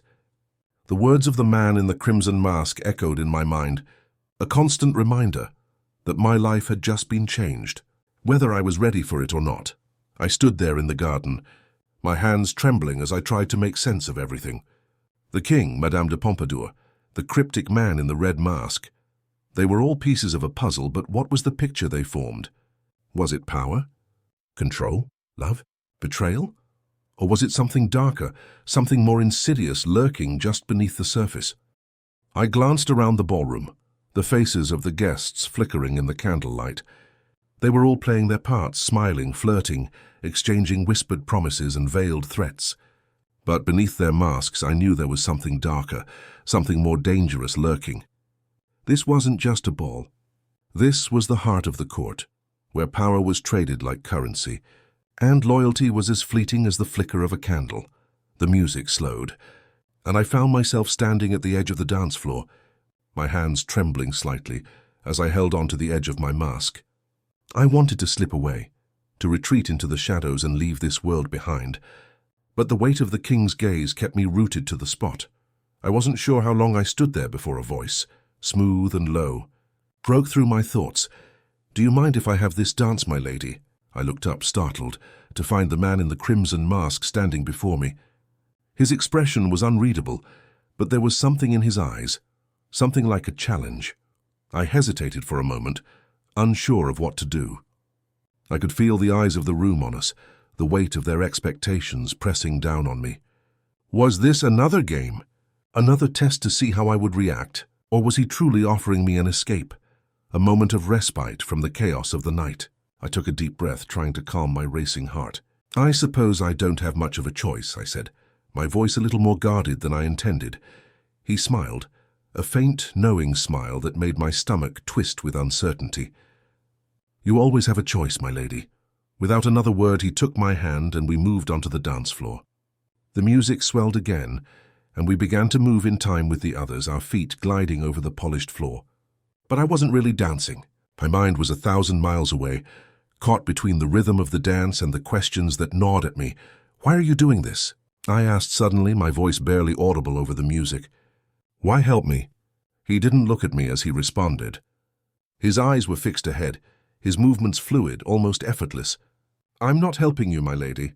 I'm simply offering you a choice. You can choose to play the game, or you can choose to leave it. Leave it." I repeated, incredulous. "How can I leave? I'm already in it." He glanced at me then, his gaze sharp and calculating. "Exactly. And now you must decide whether you will play to win, or if you'll let the game control you." I tried to process his words, but it was like trying to grasp smoke. How could I win in a game I didn't even understand? How could I control anything when I was caught in the middle of so many shifting forces?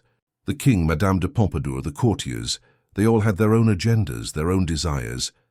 What did I have? The dance carried us across the floor, and for a moment the rest of the world faded away. It was just the two of us moving in time with the music, but even in the dance I could feel the weight of the night pressing down on me.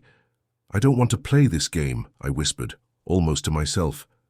"I just want to leave. I want to go back to the way things were before." The man in the crimson mask didn't respond at first, but I could feel him tense beside me. "You can't go back," he said finally, his voice low, almost regretful. "None of us can." I felt a pang in my chest at his words, the bitter truth of them sinking in. This wasn't just a game. It was a world I had stepped into with no knowledge of its rules, its dangers, its stakes. And now there was no going back.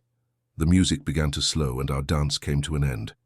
The man in the crimson mask gave me a small, almost apologetic smile before stepping back. "You should go to him," he said, his words like a command, though his tone was gentle. "The king is waiting for you." I looked over at the king, standing across the room, his eyes locked onto mine again. The crowd parted around him as if drawn by some invisible force. It was as though the room itself was waiting for me to make my move. The choice was mine. But what did I want? What could I want in this world of masks and games? The man in the crimson mask's words echoed in my mind again. "You can choose to play to win, or you can let the game control you." But how could I know what winning even looked like? How could I trust anyone in a world where nothing was what it seemed? I took a deep breath and, without saying another word, walked toward the king. Every step I took toward the king felt like a step deeper into a maze I couldn't escape. The guests seemed to part as I walked, their eyes following me, their whispers hanging in the air. I could feel the weight of their gazes. The unspoken judgments, the expectations, all of them, watching, waiting. When I reached the king, his mask gleamed in the candlelight, and his eyes locked onto mine with that same intensity I had felt earlier. I couldn't tell if he was expecting me to speak first, or if he was simply waiting for me to make the next move. His presence was overwhelming, like a force of nature, and for a moment I stood before him, unsure of what to do or say. "Your Majesty," I said finally, my voice steady, though my hands betrayed me with their trembling. "I didn't expect to see you here." The king smiled, though there was something guarded in his expression, something that made me uneasy. "I didn't expect to see you either, my lady," he replied smoothly, his voice low and warm, carrying across the room despite the music. "But fate has a way of bringing people together when they least expect it." His words made my stomach churn. Was this a game? Was he testing me just like everyone else had? Or was there something deeper behind his words, something more dangerous lurking in the shadows? "I was hoping we could talk," he continued, his eyes never leaving mine. "There are things we need to discuss, you and I, things that cannot be ignored any longer." I tried to keep my composure, but my heart was racing in my chest. This was it. This was the moment I had been both dreading and anticipating. The king had finally spoken to me directly, and the weight of his attention felt like a chain around my ankles. "What is it that we need to discuss, Your Majesty?" I asked, my voice barely more than a whisper, but loud enough for him to hear. He leaned in slightly, as if sharing a secret, his breath warm against my ear.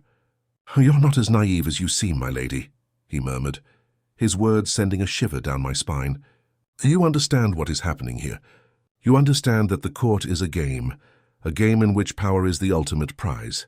And you, my dear, have already attracted the attention of more than just myself." I felt a coldness seep into my veins, and my breath caught in my throat. "I don't want to be part of this game," I said quickly, my words tumbling out before I could stop them. "I didn't come here for any of this." The king straightened up, his expression unreadable as he studied me. "You think you have a choice? You've already made your move, my lady. You've been drawn into the game whether you wanted to or not. The question is, will you play to win? Or will you be swept aside by the forces far greater than yourself?" His words hit me like a slap. I wanted to argue, to tell him that I had no interest in playing his games, in becoming another pawn in a world where trust was a rare commodity. But the truth was I had already been swept in. I had already been marked. And no matter how much I tried to resist, I knew that the game had already begun. I opened my mouth to speak, but before I could find the words, the king's gaze shifted and he took a step back. His eyes seemed to soften just a little, as though he were reading something in me that I hadn't even fully understood myself. "You're scared," he said simply, his voice surprisingly gentle. "And you should be. This world is dangerous, my lady. The masks we wear here are not just for show. They hide more than just our faces. They hide our true intentions, our deepest desires. And if you're not careful, you'll find yourself swallowed up by the very game you're trying to avoid." I felt the weight of his words sink in, and for the first time that night, I felt the full extent of the danger I had stepped into. I wasn't just playing a game of politics or power. I was playing with my life. "I don't know how to play this game," I confessed, the words slipping out before I could stop them. "I don't know how to win." The king looked at me for a long moment as though considering my words carefully. "It's not about winning, my lady. It's about survival. The court is a battlefield, and those who survive are the ones who know how to navigate its treacherous waters. You can try to walk away, but that will only make you a target. And if you stay, you must learn to play the game, or risk being destroyed by it." I wanted to argue, to tell him that I didn't want any part of this world, that I was only here because I had been pulled into it by forces beyond my control. But I couldn't bring myself to speak. The truth was I was already a part of it, and no matter how much I wanted to run, I couldn't escape. The king stepped back slightly, his mask gleaming once again in the candlelight. "The game has already begun, my lady, and now it's up to you how you play it. You can align yourself with the right people, make the right choices, and survive. Or you can choose to go it alone and risk everything." His words hung in the air like a heavy mist, and I felt the weight of them pressing down on me. The king was offering me something: power, influence, a place in the court's grand game. But at what cost? And was I willing to pay that price? She stepped closer, lowering her voice so only I could hear. "You don't need to understand, not yet. But you should be careful. The king's interest is both a gift and a curse. And when the king notices you, others will too." Her words hung in the air like a warning, and for the first time that night I felt a deep, gut-wrenching fear. I had thought that I could navigate the court, that I could make it through the night without being drawn into the web of power and intrigue. But Madame de Pompadour was right. I had already been noticed, and now I had to decide what to do with that attention. "You must be careful, my dear," she continued, her voice soft but insistent. "The court is full of predators, and the king is not the only one with eyes on you." I nodded, though I wasn't sure what to say. Was she offering me a warning, or was she trying to manipulate me, just as she manipulated everyone else in this court? "I understand," I said, my voice steady despite the storm of thoughts inside my head. Madame de Pompadour studied me for a moment, her eyes narrowing slightly. "Do you? Or are you simply playing along, pretending to be part of this world when you're not?" "Be careful, my dear. You don't want to find yourself caught in a game you can't win." She smiled. That cold smile again, and turned to walk away, disappearing into the crowd as effortlessly as she had appeared. Her words echoed in my mind as I watched her go. Was I playing the game? Or was I just trying to survive in a world that had no place for people like me? The night had already taken more from me than I was willing to admit, but I wasn't sure I had any other choice. The court was a place of power and secrets, and if I wanted to make it through, I had to learn how to play. The king was watching. Madame de Pompadour was watching. And now I had to decide whether I would survive or become just another casualty of this game. The night dragged on, its weight pressing down on me like an invisible force. I could feel the tension in the air, a constant buzz of energy that crackled beneath the surface of every conversation, every glance. I had been marked, and now there was no escape. The king's eyes had followed me, Madame de Pompadour had warned me, and the court had already begun to shift in response to my presence. I wasn't just an observer anymore. I was part of the game, but what kind of player would I be? I had learned quickly that power was a commodity here, something that could be traded, manipulated, and controlled. Every interaction, every moment in the ballroom was a move in a much larger game, one where the stakes were far higher than I had ever imagined. But who could I trust? Who could I align myself with in this world of masks and false smiles? I needed to decide, and soon, as I stood at the edge of the dance floor, watching the courtiers glide across the room, my thoughts kept drifting back to the king. His gaze had never left me, even after Madame de Pompadour's warning. There was something in his eyes, a challenge perhaps, or maybe just an unspoken invitation. The king wanted something from me, and I wasn't sure whether that was a gift or a trap. Suddenly I felt a presence beside me, and I turned to find the man in the crimson mask standing there once again. His expression unreadable. "You're thinking too much," he said, his voice low and smooth. I raised an eyebrow. "Isn't that what I'm supposed to do, think?" He smiled, but there was something almost sympathetic in his eyes. "Of course, my lady, but overthinking can be a dangerous game, especially in a place like this." I sighed, frustration creeping into my voice. "I don't know what to do. I didn't come here for any of this, but now I'm caught up in it, and I don't know how to get out." He studied me for a moment as though weighing my words before giving a small shrug. "No one gets out, my lady. Not once they've been pulled in. But that doesn't mean you can't find your own way. You just have to decide which side you'll be on." "Which side?" I repeated, incredulous. "There are sides in this?" "I thought it was just a ball." He chuckled softly, though it was more out of amusement than kindness. "It's never just a ball, my lady. It's a court. And in the court there are always sides. The king's side, Madame de Pompadour's side, the queen's side, the nobles, the traders, the clergy. Everyone has their own agenda, and you, my dear, are caught in the middle." I felt a chill run down my spine as the weight of his words settled in. He was right. There were no neutral parties here, no safe spaces. Every person in this room had their own agenda, their own ambition. The question was whether I would let myself be swept along by the tide, or if I would take control of my own fate. "And if I don't choose a side?" I asked, my voice quiet, though my mind was racing. He gave me a look that was almost pitying. "Then you become a pawn. And pawns don't last long in this game."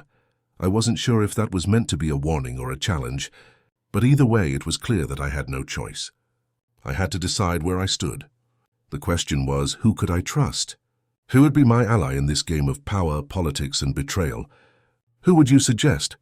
I asked, the words slipping out before I could stop them. "Who should I align myself with?" He paused, his eyes narrowing slightly as he seemed to consider my question. "You must choose for yourself, my lady.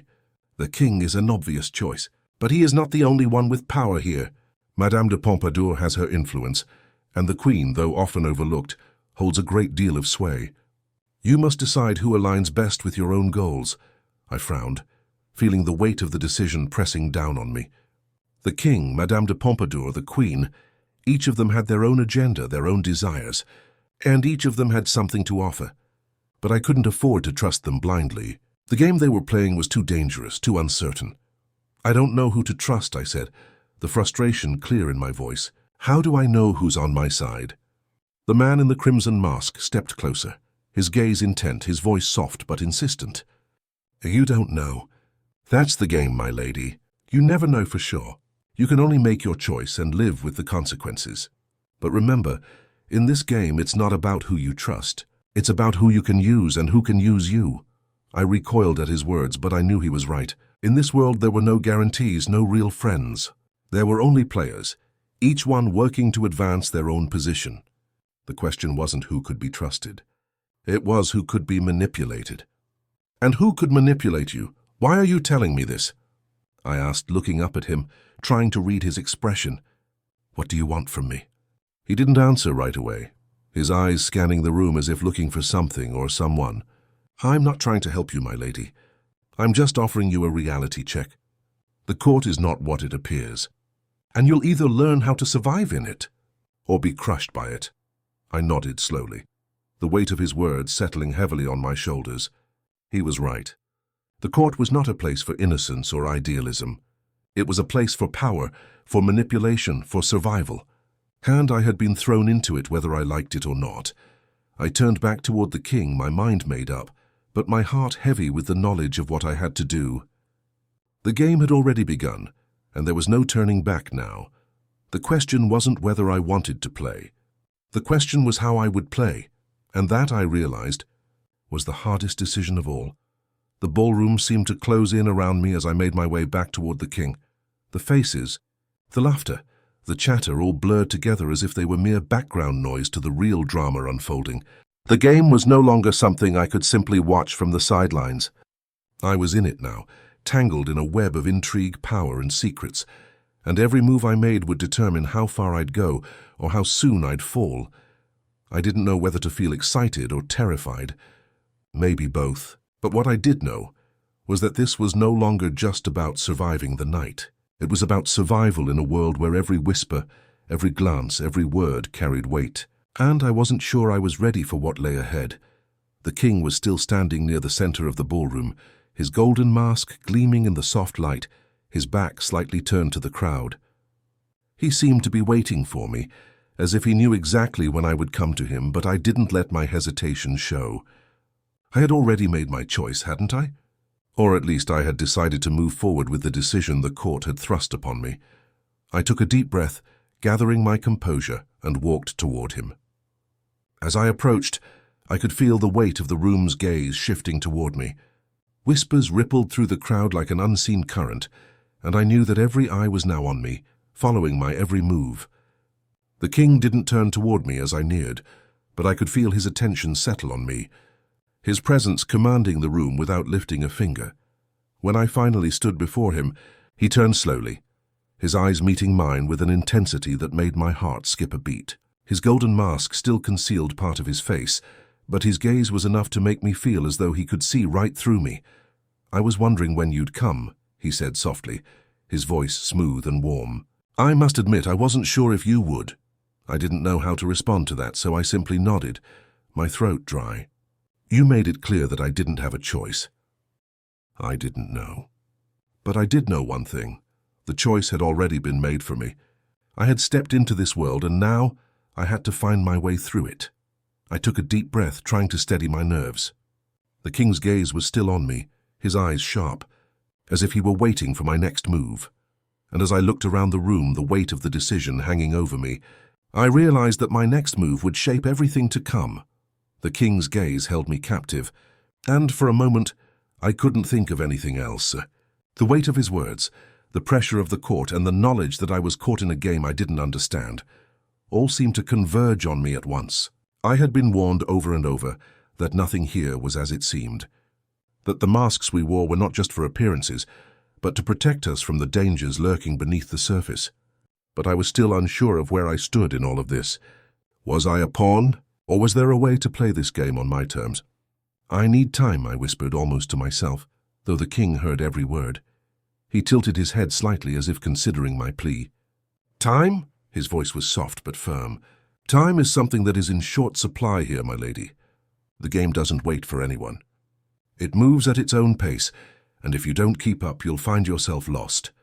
His words were sharp, but there was something in his voice, something softer, almost as though he understood my hesitation.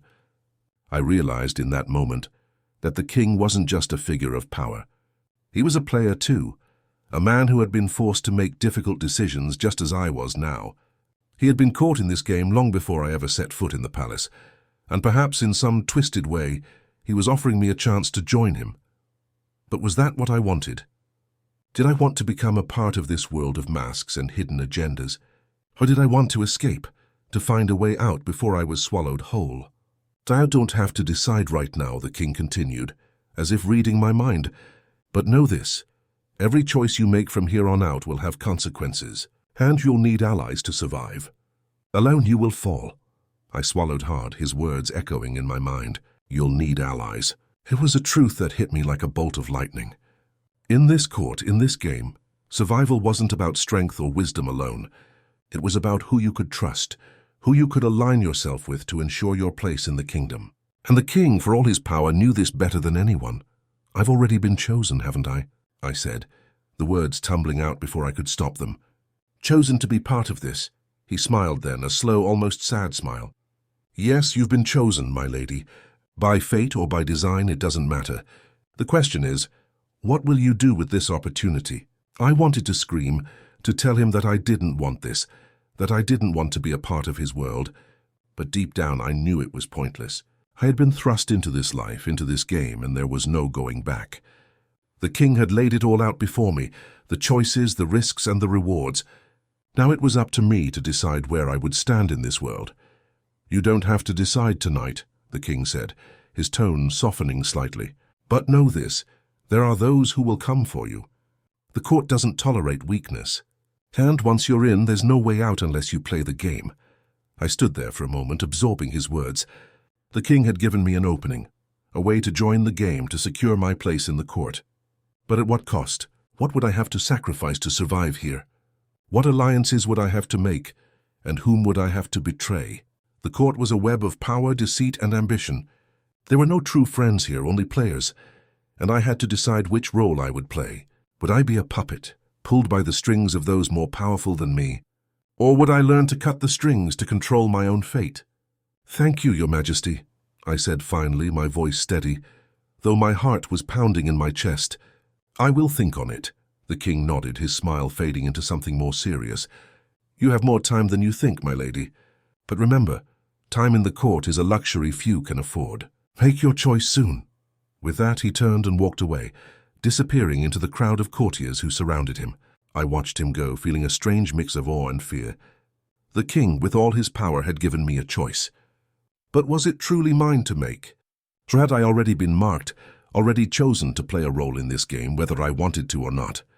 I turned away, my mind spinning with the weight of the night's revelations. The courtiers continued to dance and laugh, their faces hidden behind their masks, but now I saw them differently. They were all players in this grand game, just like I was, just like the king was. And the question wasn't whether I was part of the game, but what kind of player I would become. I walked slowly through the ballroom, the masks of the courtiers now more unsettling than ever. They were all wearing their masks, hiding their true selves from the world. But I had seen enough tonight to know that no mask could hide everything. There were secrets here, secrets that would destroy those who weren't careful.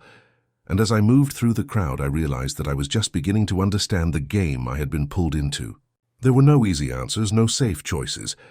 Only power, betrayal, and survival. And now it was up to me to decide how I would play.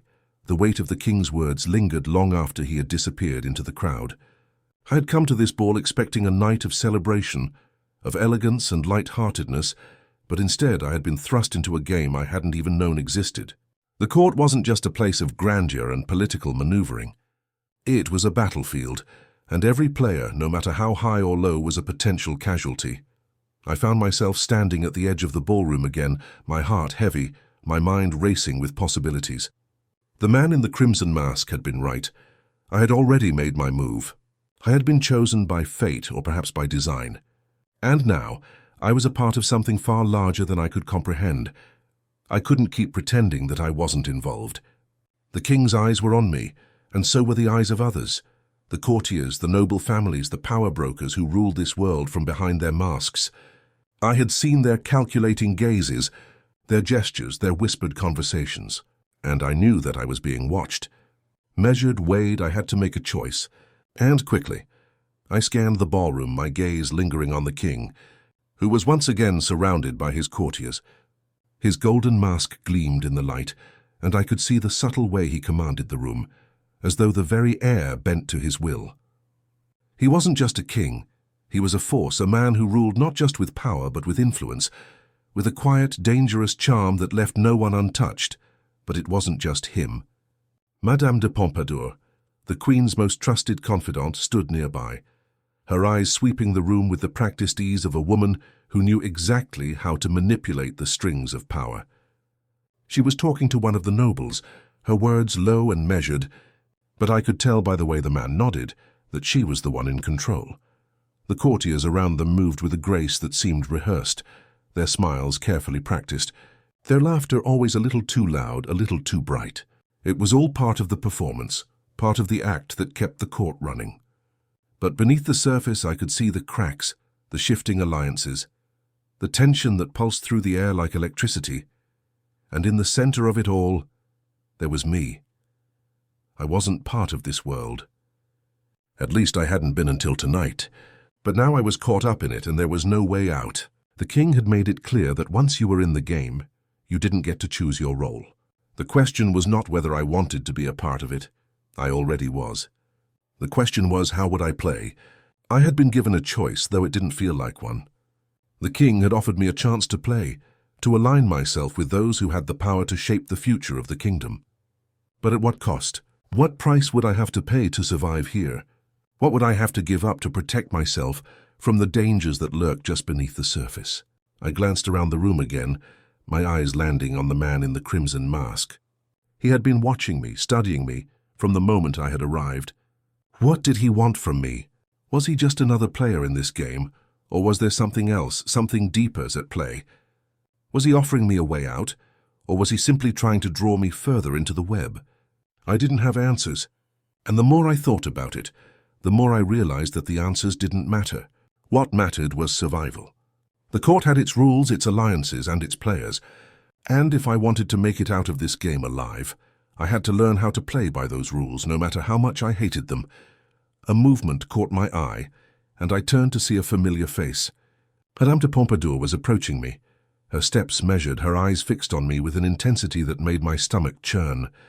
"Lady d'Aubigné," she said smoothly, her voice a melodic purr. "I must admit I've been keeping an eye on you tonight." I swallowed hard, forcing a smile onto my face. "I didn't know I was so interesting." She smiled back, but there was something cold in it, something that didn't quite reach her eyes. "Oh, you are, my dear. You've caught the king's attention after all. That's not something that happens every day." I felt a jolt of panic, but I kept my face neutral. "I'm not sure I understand." The king smiled, though it was a smile that didn't quite reach his eyes. "Ah, but we all have choices, my lady. You may not see it yet, but you do. You've chosen to play, just like the rest of us. And now the question is, in who will you play for?" I took a step back, confused by his words. "I don't know what you mean. Who will you align yourself with?" He pressed, his voice still low but carrying across the space between us. "The Queen, Madame de Pompadour? Or will you make your own way, carve your own path? In the court, your alliances are everything. Who you choose to trust will shape your future." His words hit me like a punch to the stomach. This was the moment, wasn't it? The moment I had to decide. The king was offering me something, an alliance perhaps, or maybe just a choice in this game of power and manipulation. But who could I trust? Who could I align myself with in this world of shadows and masks? I didn't know if I was ready for this. But the longer I stood there, the more I realized that I didn't have a choice anymore. I had already been drawn in, and now I had to make my move. I glanced around the ballroom, my eyes scanning the crowd, looking for any sign of an ally. Madame de Pompadour stood in the corner, her eyes cold and calculating as she watched us. The Queen was nowhere in sight, but I could sense her presence in the room, like an invisible force, pushing and pulling at the court's dynamics. "I don't know who to trust," I said quietly, my voice barely above a whisper. "How do I make a choice when everyone here has their own agenda?" The king's gaze softened just a little, as though he understood my struggle. "In this world, my lady, trust is a luxury few can afford. You must learn to use people just as they will use you. The question is, will you use them wisely?" I took a deep breath, trying to steady my racing heart. The king was right. Trust was a currency I couldn't afford. Not here, not in this world. But using people, manipulating them, was that what I had to become? I swallowed hard, the reality of the situation settling in. "And if I don't want to play that way?" The king stepped closer, his voice low and almost conspiratorial. "Then you will become a casualty of this game. No one here is innocent. Everyone has a role to play, whether they want to or not. The court does not allow weakness, and if you show it, you will be crushed." His words were harsh, but there was a truth in them I couldn't deny. The court was a dangerous place. It wasn't just about power. It was about survival. And to survive, I would have to play, whether I liked it or not. I nodded slowly, though my heart felt heavier than before. "I'll play." The king's smile deepened, though it held no warmth. "Good, but remember, this is not just a game of survival. It's a game of influence, of power, and of control. And the more control you have, the better you can shape your own fate. I felt a chill run down my spine. Control, power. The words were intoxicating, and yet they terrified me. Was I willing to sacrifice my integrity to gain control in this world? Would I become like everyone else, hiding behind my own mask, playing the game until I no longer recognized myself? I wasn't sure, but for now the game was the only thing that mattered, and I had already stepped into it. The king seemed satisfied with my response, and he took a step back, his eyes still on me. "Very well, my lady. Let the game begin." As he turned and disappeared into the crowd, I was left standing there, my mind spinning.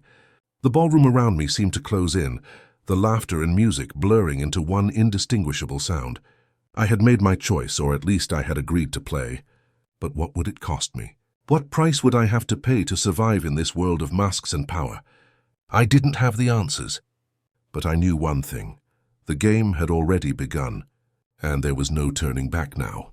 The night stretched on, but it felt like time had stopped altogether, as if I was standing at the edge of a cliff, waiting to plunge into the unknown. The king's words echoed in my mind. Let the game begin. A part of me wanted to turn away, to run from the court, from the power struggles, the manipulations, the deception that thrived in this place. But I had already made my choice, hadn't I? The king had pulled me into the game, and there was no getting out. I watched him disappear into the crowd, his figure swallowed up by the sea of masks and whispers. Madame de Pompadour's cold gaze flicked toward me for a moment, her eyes narrowing slightly, before she turned her attention elsewhere. She knew I was being drawn in, just as everyone else did. They were all watching, waiting, sizing me up. What role would I play? Would I be a pawn? Or something more? I needed to make a decision, and fast. But the problem was I didn't know who to trust. Could I trust the king with his powerful presence and his quiet, dangerous charisma? Was he offering me power, or was he simply using me to further his own goals? Madame de Pompadour, with her influence over the king, held a different kind of power. Her beauty and cunning were weapons in themselves, tools she wielded with deadly precision. Then there was the queen, the one person I hadn't yet figured out. She was a mystery, hidden beneath layers of sadness and strength. But her position was fragile, and it wouldn't take much for someone to take advantage of her. The truth was, everyone in this room was playing a game. But who would I play for? Or was it too late to choose sides? My thoughts were interrupted by a voice close behind me. "I see you've caught the king's attention."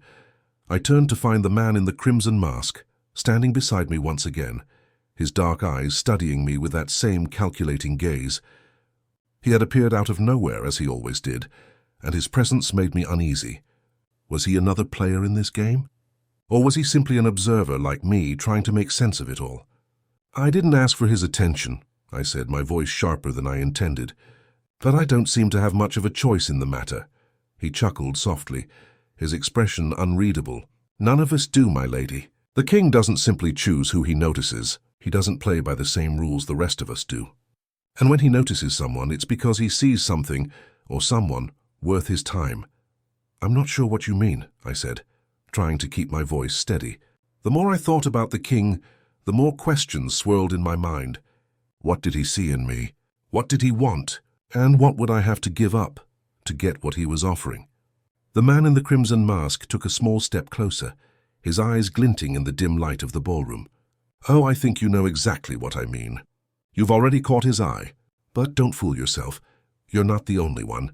There are others who want to see how you play this game, just as much as the king does. The court is full of predators, and those who survive here are those who learn how to use others, just as others will use them." His words struck me like a blow. The court wasn't just a place for politics or power. It was a place where people used each other, where trust was a rare commodity, and where survival depended on knowing who to align yourself with and who to betray. "I don't know if I can do this," I admitted, the weight of the realization sinking in. "I don't know if I can become like them." He regarded me for a moment, his expression softening just slightly. "You don't have to become like them. You just have to learn how to play the game. And in this world, it's not about who you trust, it's about who you can manipulate. Everyone has something they want. It's just a matter of figuring out how to give it to them or how to take it." I felt a chill run down my spine as I absorbed his words. I had been caught in this world of masks, of lies and power struggles, and there was no escaping it. The game had already started, and if I wanted to survive, I had to play by its rules. But was I willing to sacrifice my integrity, my humanity to survive? What kind of person would I become if I played the game? I didn't choose this, I said quietly, my voice barely above a whisper. He gave me a look that was almost pitying. None of us choose it. But once you're in, you have no choice but to play. His words echoed in my mind as he turned and walked away, disappearing into the crowd just as easily as he had come. I stood there, my thoughts swirling, my heart heavy with the realization that I had no control over this situation. I had already been chosen, and now the question wasn't whether I would play, it was how I would play. The king had seen something in me. But what did that mean for the rest of my life? What role would I take in this world of power and betrayal? And most importantly, who could I trust in a place where trust was a rare and dangerous commodity? I turned back to the crowd, my mind spinning with the possibilities. The game was already in motion, and I had to make my next move. But every move I made would bring me closer to a future I couldn't yet understand. I wasn't sure what would happen next, but one thing was certain. I would never be the same after tonight. The weight of the night pressed down on me, and every step I took seemed to carry the burden of 1,000 choices. The room, once filled with light and music, now felt darker, more suffocating. I moved through the ballroom, my eyes scanning the guests, the masks hiding their true intentions. They were all players, and I had become one of them, whether I wanted to or not. I couldn't shake the feeling that I was being watched. It wasn't just the king or Madame de Pompadour, though their eyes followed my every move. No, it was something deeper, something more insidious. The entire court was a web, and every person in it had their own agenda. Some wanted power, some wanted favor, some wanted something more dangerous. But everyone had their sights on me, and I wasn't sure whether that was a blessing or a curse. I moved toward the refreshment table, my hands trembling as I poured myself a glass of wine. The taste was sharp, but it did nothing to calm the storm of thoughts swirling in my mind. I had already been pulled in, if that much was clear. The question was what I would do next. The man in the crimson mask's words echoed in my mind. You'll either play the game or you'll be crushed by it. What did he mean by that? The more I thought about it, the more it seemed like my only option was to play, to align myself with the right people, make the right choices, and survive. I had already caught the king's attention. That was a fact I couldn't ignore. But what did that mean for me? What did he see in me? Was he offering me power? Or was he simply playing me like everyone else? I tried to push those thoughts aside, but the more I thought about it, the more questions arose. Could I trust him? Could I trust anyone in this court? The sound of footsteps interrupted my thoughts, and I turned to see Madame de Pompadour approaching. She moved gracefully, her eyes glinting with a knowing look. I felt a chill run down my spine as she stopped beside me, her presence like a shadow over the room. "Well, my dear," she said softly, her voice laced with the sweetness of 1,000 hidden secrets. "I see you've made your choice." I swallowed hard, trying to keep my composure. "I'm not sure what you mean." She smiled, her gaze sharp and calculating. "Don't play coy with me, my lady. You've caught the king's attention. That doesn't happen by accident. You've been chosen, whether you like it or not." I bristled at her words, but I couldn't deny the truth in them. She was right. I had been chosen. The king, Madame de Pompadour, they had all seen something in me. But what did they want? And why did it feel like I was being pulled in 2 directions at once? "I didn't ask for this," I said quietly, my voice barely more than a whisper. "No one ever does," she replied smoothly, her smile never faltering. "But once you're in, there's no turning back. The court doesn't allow weakness. It only rewards those who play the game." I met her gaze, the weight of her words sinking in. She was right. The court didn't care about innocence or virtue.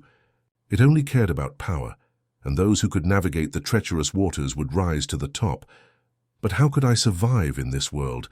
How could I play when I didn't even know who I could trust? "You have a choice," Madame de Pompadour continued, her voice dropping to a near whisper. "You can choose to stand by the king, or you can choose to align yourself with someone else. But remember, no one here plays for free. Everyone has a price." I felt a cold shiver crawl up my spine. What was she offering me? Was this an invitation to her side of the game, or a subtle warning? "I'll think about it," I said, my voice firm, though inside my heart was racing. She nodded, her smile widening just slightly. "You'd better. Because the game is always moving, my dear, and once it's set in motion, there's no stopping it." With that, she turned and melted back into the crowd, leaving me standing there, more confused than ever. "I had a choice," she said. "But which side should I choose?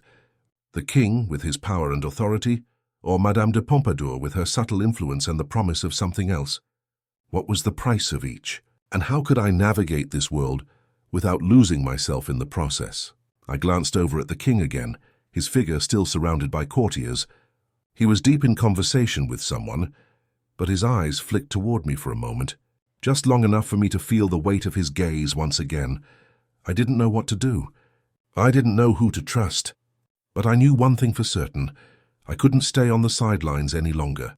The game had already begun, and I had to choose how to play. The music swirled around me, but it felt distant now, like a background hum to the drama unfolding in my mind. The weight of Madame de Pompadour's words pressed heavily on my shoulders. Everyone has a price. What did she mean by that? What price would I have to pay to survive here? To play the game? I was no longer a mere observer of the court's intrigues. I had been pulled into it, chosen by the king, or so it seemed. But chosen for what? Power? Influence? Or simply to be another pawn in the grand, dangerous game that everyone else was playing? I glanced at the king again, his mask gleaming under the chandeliers, his posture commanding and yet distant. He stood at the center of the room, as always, surrounded by the courtiers who hung on his every word. But there was something different about him tonight. I couldn't quite put my finger on it, but there was a tension in the air, a sense of impending change. I felt the pull of his gaze again, and for a moment, it was like the rest of the room disappeared. It was just him and me, as though I was the only one who mattered in that instant. Is this how it always feels? I thought. Is this how the king commands the court, with a look, a presence, a single gesture? But no, I was fooling myself. This wasn't about him seeing me. This was about the game. And the game had no place for innocence. The king wasn't interested in me as a person. He was interested in what I could give him, what I could become in his world. I shook my head, trying to dispel the weight of his gaze. The man in the crimson mask had been right. There was no escaping it. I had already been drawn into this, and now the only choice I had was how I would play. I turned to leave the ballroom, needing space to think, but as I stepped away, I found myself face to face with a new figure. "Leaving so soon, my lady?" It was the man in the crimson mask, of course, always watching, always waiting. His presence was like a shadow that followed me, and yet I couldn't seem to shake him off. He was a player in the game, but what was his role? "I need to clear my head," I said, forcing a smile. But even as I spoke, I felt the weight of his scrutiny on me, as if he could see through the smile, through the mask I wore. "You'll need more than a moment of solitude to clear your mind," he replied, his voice smooth with an edge of something I couldn't quite place. "The court doesn't allow that kind of peace. You've already been pulled in, my lady, and now you must decide how you'll navigate it." I narrowed my eyes, frustrated. "Why are you following me? What do you want?" He seemed unfazed by my words, his expression almost amused. "I'm not following you, my lady. I'm just offering a bit of advice. The court can be overwhelming, but you don't have to face it alone. You've already caught the king's eye, which means others will start watching you too. The question is, who will you align yourself with?" "I don't need an alliance," I snapped, more sharply than I intended. "I just need to get through the night." His smile didn't falter, though I could see the flicker of something like pity in his eyes. "It's already too late for that. You've already stepped into the game. And trust me, no one gets through the night here without picking sides." I clenched my jaw, irritation bubbling inside me. "I don't want to be a part of this game. I don't want to be part of any of this." He stepped closer, his tone more serious now, though his eyes still held that eerie calm. "So you don't get to choose, my lady. The game is already in motion. The king has noticed you. Madame de Pompadour has her eye on you. And even the queen, though often overlooked, is a force of her own. You're already in this game. The question now is which side you will take." I felt a cold shiver run down my spine. He was right. I was already a part of this world, whether I liked it or not. And now I had to decide who I could trust, and more importantly, who would help me stay afloat in a world that would just as soon crush me. Why do you care? I asked, suddenly curious. What do you gain from me choosing a side? He shrugged, though there was a hint of something darker in his eyes. I don't care what side you choose, my lady. I care about who wins. And if you want to win, you'll need to make alliances. The king will not give you his power without something in return. And Madame de Pompadour? She's not the kind to let someone rise without her support. But you already know that. I exhaled slowly, the reality of his words sinking in. The court wasn't just about playing nice, about surviving the night. It was a battleground, a place where you either played to win or you became a casualty. And what happens if I don't choose? I asked more to myself than to him. The man in the crimson mask's eyes softened slightly, as if he were pitying me. Then you lose. You become irrelevant, and in a place like this, irrelevance is death. I wanted to argue, to tell him that I didn't want any part of it, but deep down I knew he was right. I had already been chosen, and now I had to decide which side I would play for. The king, Madame de Pompadour, the queen, or maybe I could find my own way. You're already playing, my lady, he said with one last glance, as though reading my thoughts. The only question is how you'll play it. And just like that he was gone, disappearing back into the sea of courtiers.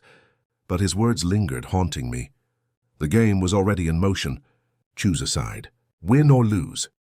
I was trapped in a world of masks and lies, where nothing was as it seemed, and everyone had their own agenda. And now I had to figure out my place in it. I looked toward the king once more. His eyes were on me, but this time I didn't look away. I wasn't sure whether I was ready for this, or whether I could survive it. But I knew one thing for certain. The game had already begun, and there was no going back now.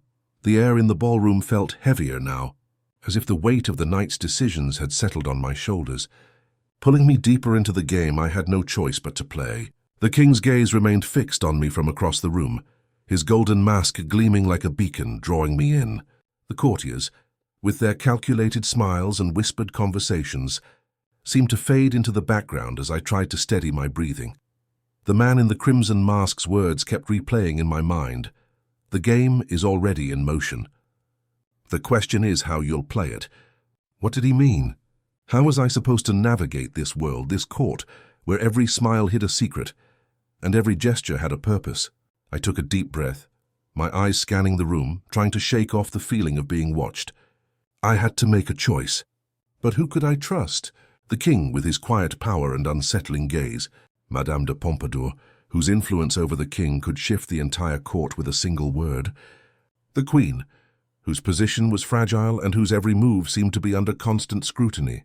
Every direction I looked, I saw alliances forming, power being brokered in whispers and hidden glances. And there I stood in the center of it all, caught in a world I didn't understand with no clear path forward.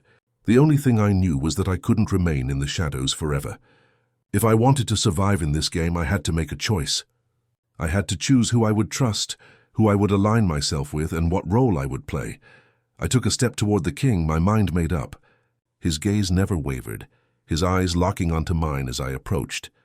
There was no hesitation in his posture, no sign of doubt. He knew I was coming. He knew I had made my decision. "Your Majesty," I said, my voice steady but with a hint of nervousness that I couldn't quite hide. He smiled, the mask concealing half of his face, but his eyes seemed to speak volumes. "Lady d'Aubigné," he replied, his voice smooth and measured. "I knew you would come." I didn't know whether to be relieved or unnerved by his words. "I've made my choice," I said, more to myself than to him. "I'll play." The king's smile deepened, though it was impossible to tell if it was a smile of approval or something more calculating. "Good," he said softly. "But remember, once you've chosen, there's no turning back." I nodded, feeling the weight of his words settle over me like a thick cloak. No turning back? What did that mean for me? What would I have to give up in this game to secure my place? He stepped closer, his presence overwhelming in its quiet intensity. "The court is a place of power, my lady. But power is fragile. It can slip away in an instant, and those who are too slow to act are left behind. But you," he said, his gaze piercing mine, "you have potential. You understand the game, and now you must decide how you will play it." His words sent a shiver down my spine. I have potential. Was he flattering me? Or was this part of the game, a subtle way to pull me deeper into his web? I swallowed hard. trying to calm the storm in my chest. And how should I play it? I asked, though I already knew the answer. The king wasn't here to give me guidance. He was here to watch me make my move. He smiled again, the corners of his mouth curling slightly. That, my lady, is for you to decide. But know this, in the court there is no place for weakness. You must be bold, decisive. You must act before someone else does. I nodded, my thoughts racing. I had already chosen to play. But what would that mean for me in this world of masks, of false smiles and hidden agendas? How far was I willing to go to win this game? You've made the right choice, the king said, his voice soft but carrying an air of finality. But remember, the game doesn't wait for anyone. You'll have to move quickly. Choose your allies wisely. I met his gaze, a mixture of fear and determination rising within me. The king had given me a choice, but it was a choice I couldn't undo. I was in this game now, and I had to figure out how to play, or risk losing everything. I'll remember. Your Majesty, I said quietly, my voice steady despite the storm of thoughts swirling inside me. The king gave me one last, lingering look before he turned and walked away, his presence still commanding the room. I stood there for a moment, trying to steady my breathing, the weight of the decision pressing heavily on my shoulders. The man in the crimson mask's words echoed once more. The question is how you'll play it. And as I looked around the ballroom, I knew that this was just the beginning. The game had already started, and now I had to figure out who to trust, who to align myself with, and how to survive in a world that would take everything from me if I wasn't careful. But one thing was certain, I wasn't going to let the game control me. I was going to play, and I was going to play to win. The room felt more oppressive with every passing moment, the weight of the decisions ahead pressing down on me like the stone walls of the palace itself. The king's words, "The game doesn't wait for anyone," seemed to echo in my ears, a reminder that every move I made from here on out would shape my future in the court. I had chosen to play. Now there was no turning back. As the king walked away, the hum of the ballroom returned, but it felt distant, disconnected from me. The guests swirled around me in a graceful dance of laughter and whispered conversations, but I was no longer just an observer. I was part of it, part of a game I didn't fully understand and yet was already deep within. My mind raced. I needed to decide who to trust, who to align myself with, and how to play this game. The king had offered me a place in his world, but that didn't mean I was safe. He had shown me the path, but it was up to me to walk it, and I had no idea where it would lead. I glanced across the room, my eyes scanning the sea of courtiers.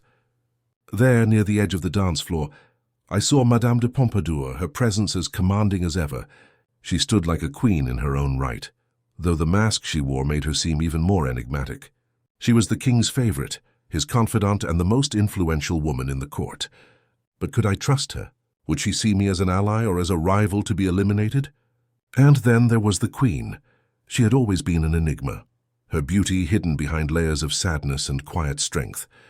Her position was fragile, her power limited by the whispers that surrounded her.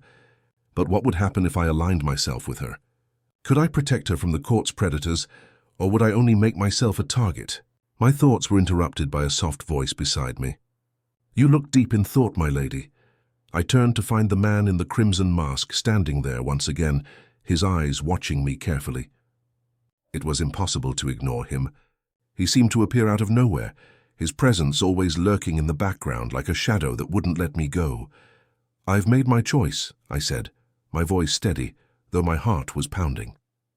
"I've decided to play." His eyes gleamed with something like approval or perhaps amusement. "Good.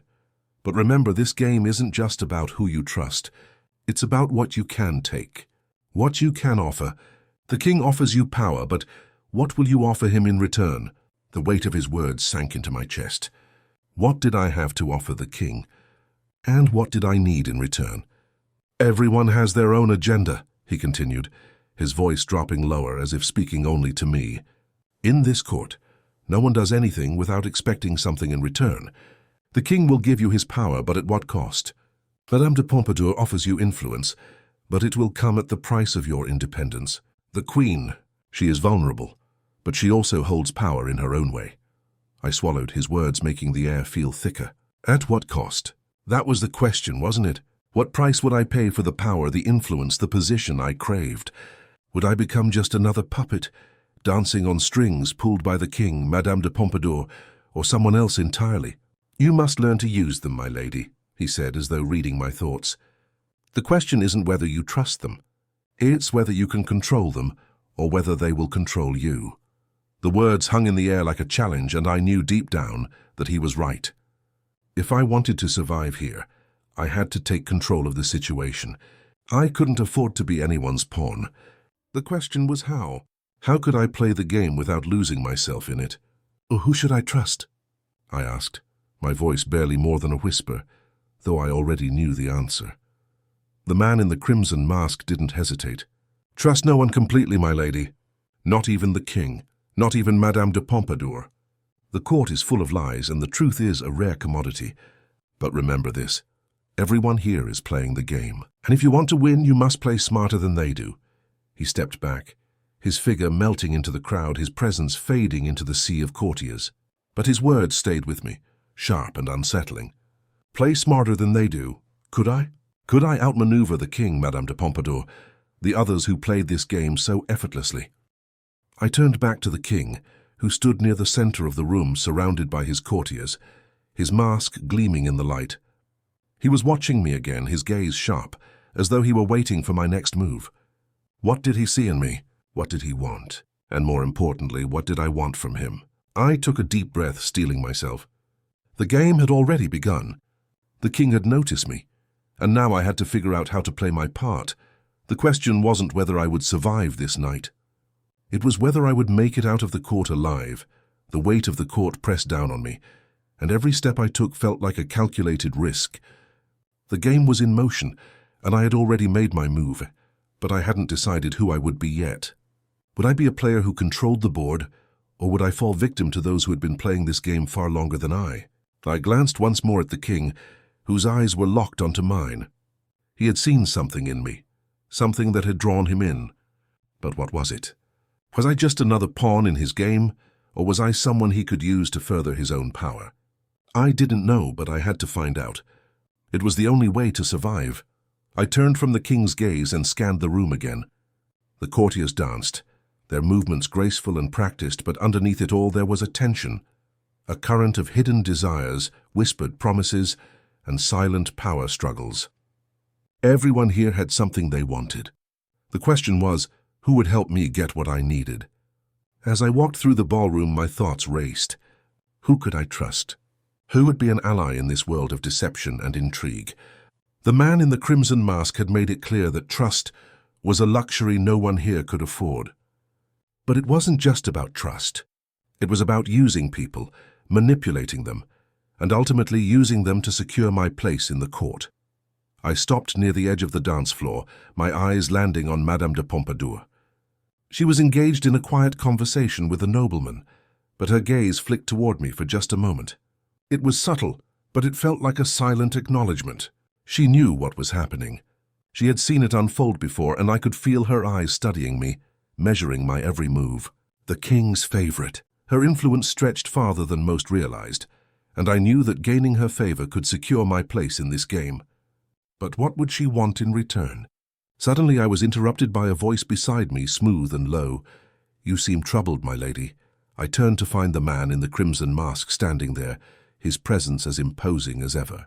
He had appeared out of nowhere, as if he had been waiting for me to come to him. I wasn't sure whether I was annoyed or relieved by his presence. His cryptic words had unsettled me, but there was something about him that was impossible to ignore. I'm thinking, I said, my voice cool despite the whirlwind of thoughts spinning in my head. There's too much at stake. I don't know where to start. He studied me with his piercing eyes, the faintest trace of a smile tugging at the corner of his lips. That's the trick, my lady. The court isn't about making the right move. It's about making a move. You're already in the game. The question is, how will you play? I took a step back, my frustration rising. I don't know how to play this game. He tilted his head slightly as though considering me before speaking again. Then it's time you learned. The king, Madame de Pompadour, even the queen. They've all played this game longer than you, but they're not invincible. Everyone has a weakness. The key to surviving here is learning who they are, what they want, and using that to your advantage. The idea of manipulation, using people to further my own goals, made my stomach twist. But I couldn't deny that his words rang with a painful truth. If I wanted to survive, I had to play the game, and playing the game meant learning how to use others, whether I liked it or not. I took a deep breath, trying to steady myself. How do I do that? How do I learn what they want? He smiled, though it wasn't a reassuring smile. It was more like the smile of someone who knew a secret, someone who had seen the game for what it was. You watch. You listen. You make the right connections. And then, when the time comes, you make your move. The court is full of masks, my lady. But beneath those masks, you'll find the truth. You just have to be patient. I swallowed, feeling the weight of his words settle over me. Patience, that was the key. But could I wait? Could I play this game long enough to learn the truth about those around me? Would I be able to navigate the treacherous waters of the court without being swept away? Is it worth it? I asked, my voice soft. He seemed to consider my question for a moment before replying with a slow, deliberate nod. It depends on what you want, my lady. The court can give you everything you desire. Power, influence, freedom, but everything comes with a price. You must decide if you're willing to pay it. I wanted to tell him that I wasn't interested in power, in control, or in whatever price came with those things. But the truth was I didn't have a choice anymore. The game had already chosen me, and now I had to choose how to play. Thank you, I said, my voice steady, though my heart was still racing. I'll keep that in mind. He nodded, as if he had expected nothing less. Remember, my lady, the court isn't about making the right decisions. It's about making decisions. The rest will follow. With that, he turned and disappeared into the crowd as silently as he had come. I stood there for a moment, my mind whirling with everything he had said. He had given me a choice, or rather, he had shown me the path. But it wasn't the path I had wanted to take. It was the path of survival, the path where you played the game and used everyone around you to your advantage. I glanced back toward the king, his golden mask gleaming in the light. I had made my choice. But now I had to figure out how to survive it. The room felt suffocating as I made my way back to the center of the ballroom, the weight of my decision pressing on me with each step. The music played on, the dancers moved gracefully, and the courtiers laughed and whispered as though everything were still as it was, as though nothing had changed. But everything had changed. I was no longer just an observer. I was a player in the court's grand game, a game I had only just begun to understand, and now the question wasn't whether I wanted to be part of it. I was already here. The question was, how would I survive? I stood at the edge of the dance floor, my gaze sweeping across the room. The king was still there, surrounded by his loyal courtiers, his golden mask gleaming under the chandeliers. Madame de Pompadour was conversing with a group of nobles, her sharp eyes scanning the room, as if she were always several steps ahead. The queen stood alone, a fragile figure amidst the crowd, though there was a strength in her posture that no one seemed to notice. But none of them seemed to notice me, not yet, and that perhaps was my advantage. The king had seen me, that much was clear, but he had not yet made his move. What did he want from me? What was his game? I wasn't sure, but I knew that I had to play it carefully. I took a deep breath and moved toward the center of the room, determined to make my first move. The court was a world of alliances, of whispered secrets and hidden power plays, and I had to learn how to navigate it. As I walked, my eyes caught the man in the crimson mask once again, standing near the refreshment table, his gaze fixed on me. It was impossible to ignore him, as though he were always lurking, always watching, waiting for me to make my next move. You've made up your mind. Then, he said softly, stepping toward me as I neared. I nodded, not sure whether to trust him or to be wary of him. I've chosen to play.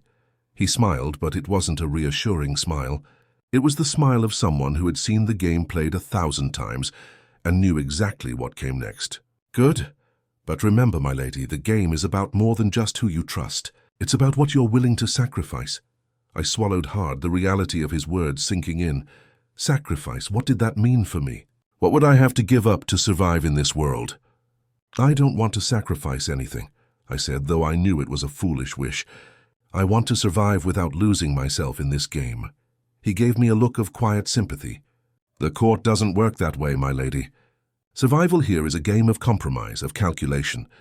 You can't get what you want without giving something in return.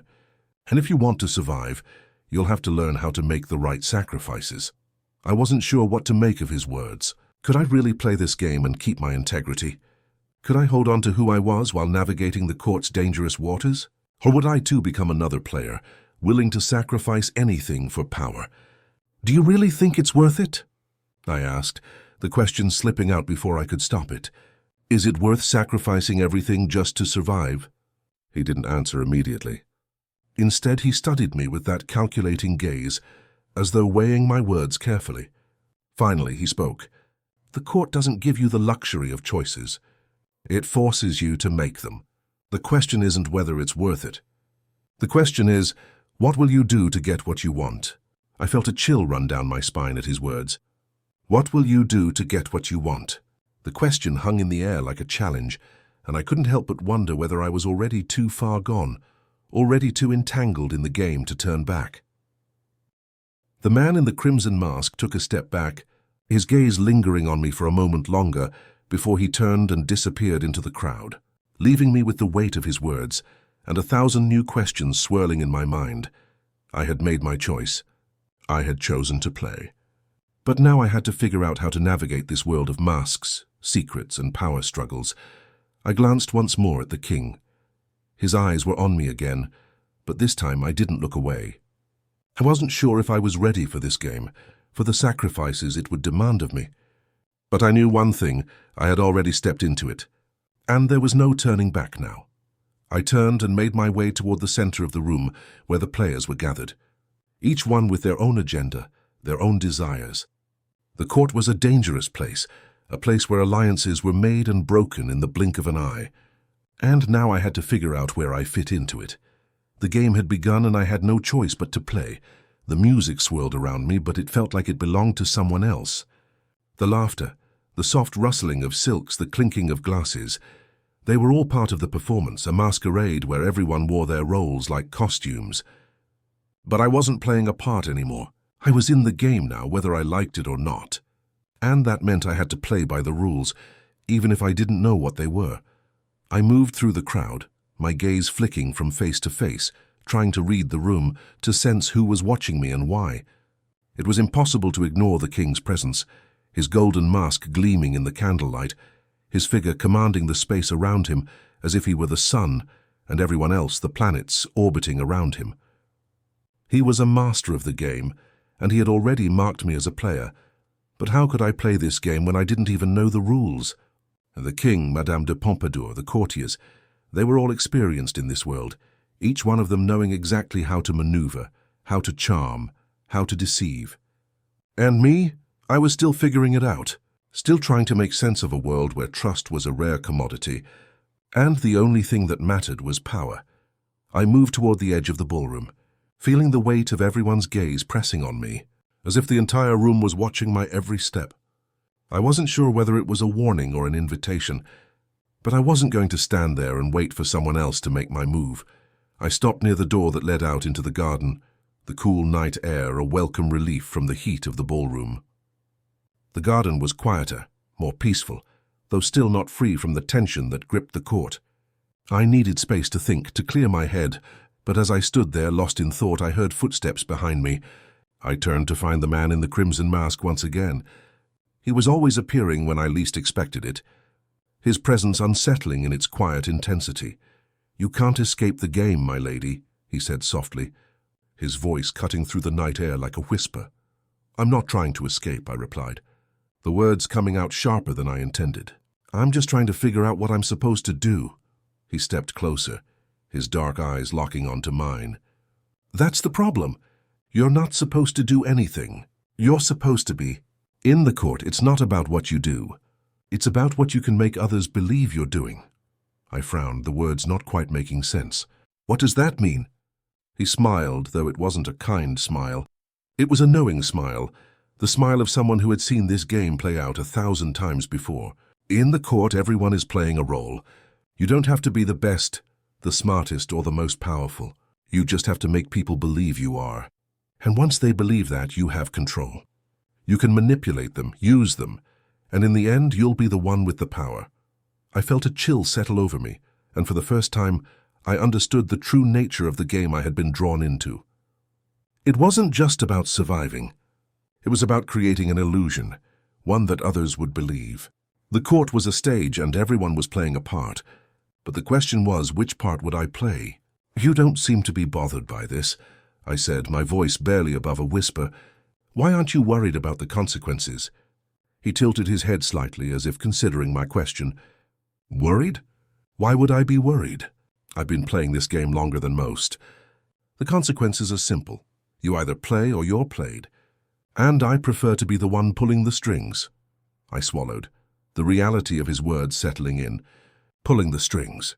Was that what I had to do to survive here? Use others, manipulate them to get what I wanted? I wasn't sure if I was ready for that. I didn't want to lose myself in the game, to become someone I couldn't recognize. But what choice did I have? "You'll need allies," he continued, his voice softer now, almost as if he were offering a piece of advice. "The king won't protect you. Madame de Pompadour, though she has her influence, won't be loyal forever. And the queen? She is vulnerable. But all of them have power. And if you want to rise, you must learn to wield that power."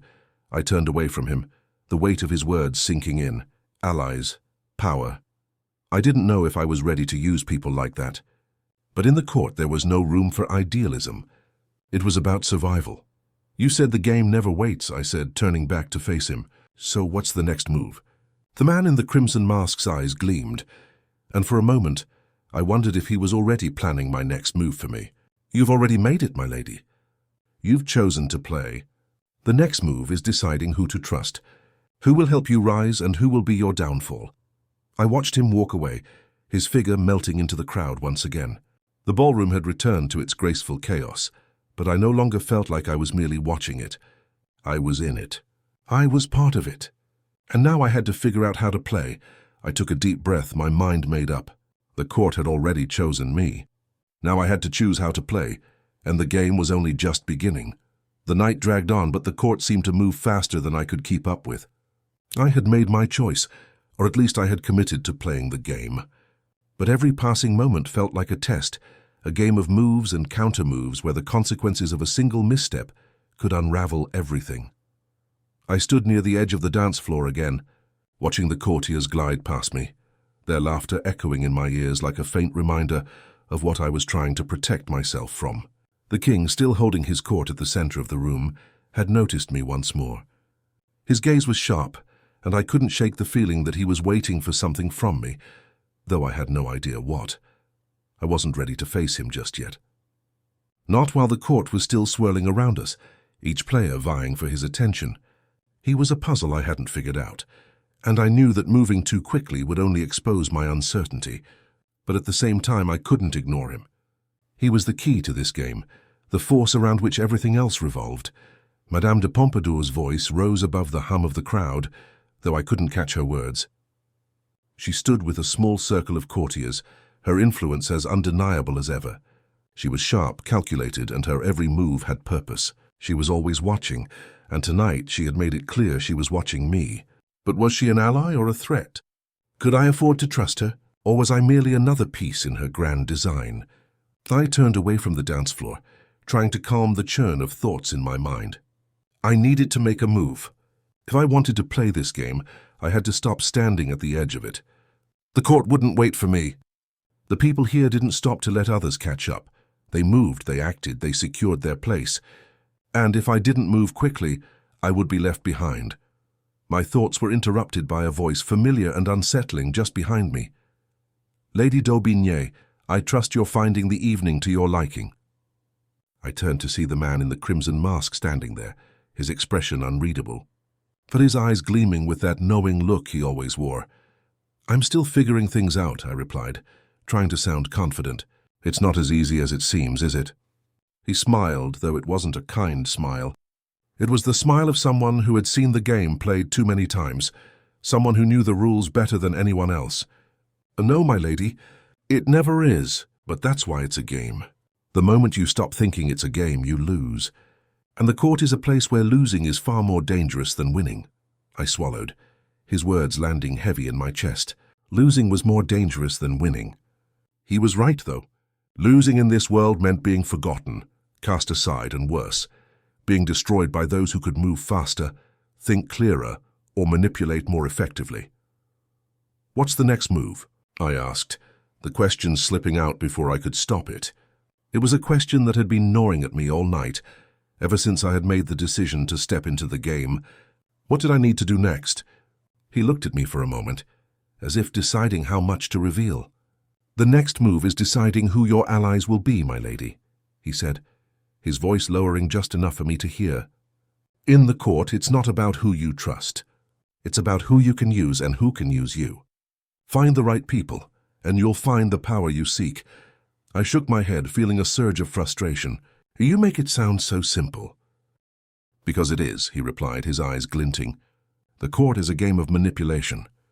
The key is to never let anyone know what you truly want, not until you're ready to take it." I stared at him, my thoughts racing. Never let anyone know what you truly want. It was so simple, yet so foreign to me. I had always been honest, always been upfront about what I wanted. But here, honesty could get you killed. It was all about control. Who held the power to shape events, to move the pieces on the board, to pull the strings from the shadows? But who can I trust to help me? I asked, almost as a whisper, as the enormity of the question settled on me. He leaned in slightly, his voice barely audible above the noise of the ballroom. "You trust no one, my lady. You use them. The king, Madame de Pompadour, the queen, they all have their strengths, their weaknesses. Find out what they want, and then decide what you're willing to give in return." The weight of his words hung in the air between us. I had to learn to manipulate the people around me. Not to trust them, not to let my guard down, but to use them. It was a harsh lesson, one I hadn't expected to learn so soon. But this was the world I had stepped into, and now I had to decide how I would play. I took a deep breath, trying to steady my thoughts. "And you?" I asked, looking at him directly. "What do you want from me?" He smiled again, but it wasn't a comforting smile. "I don't want anything, my lady. Not yet, but I'll be watching. You'll need all the help you can get." He turned and disappeared into the crowd, leaving me standing there, the weight of his words pressing down on me. The game was beginning to take shape, but I wasn't sure if I was ready for what came next. But then again, there was no choice. I had already chosen to play. Now it was up to me to figure out how to win.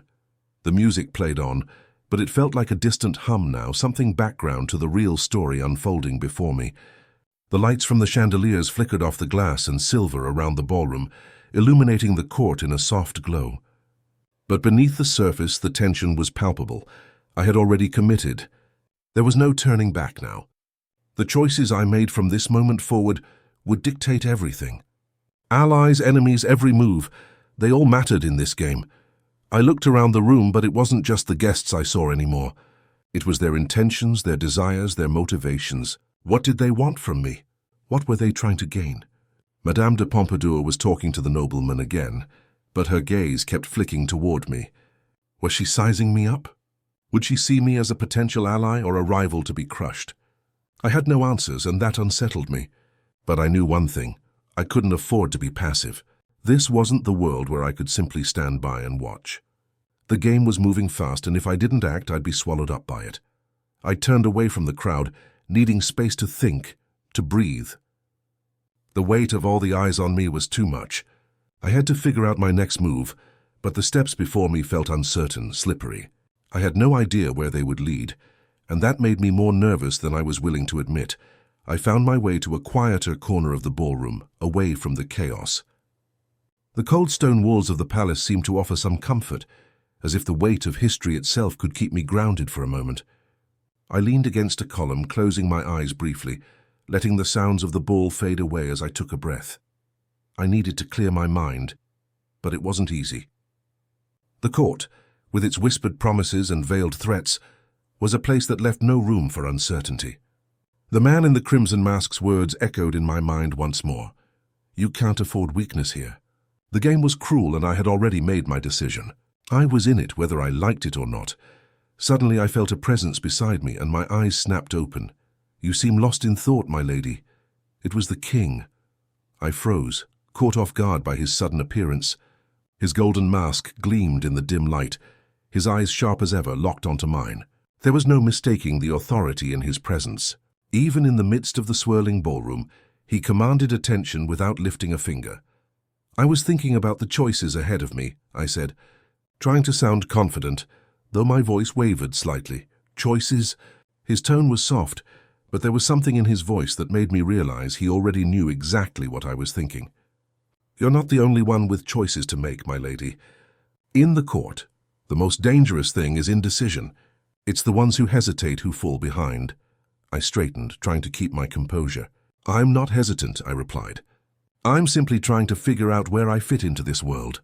The king's gaze softened just slightly, though I couldn't read whether it was sympathy or something more dangerous. "That's the question, isn't it? Where do you fit?" His voice lowered, a note of seriousness creeping in. "So you've already been noticed, whether you realize it or not. And once you're in this game, there's no place for hesitation. You must act, and quickly, decisively." I swallowed, the weight of his words sinking in. What did he mean by noticed? Had I already been marked? By whom? And what happens if I don't act quickly? I asked, trying to keep my voice steady. He smiled, but it wasn't a warm smile. "Then you'll be swallowed up by those who do act. This isn't a place for those who can't keep up. The court moves faster than you can imagine. Blink and you've already lost." I felt my stomach tighten at his words. This wasn't just a ball. This wasn't just about alliances and power. This was a place where only the strongest survived. Only the most clever. Only those willing to play the game. "You say that like there's no room for mistakes," I said softly. "What if I don't want to be a part of this world? What if I don't want to play?"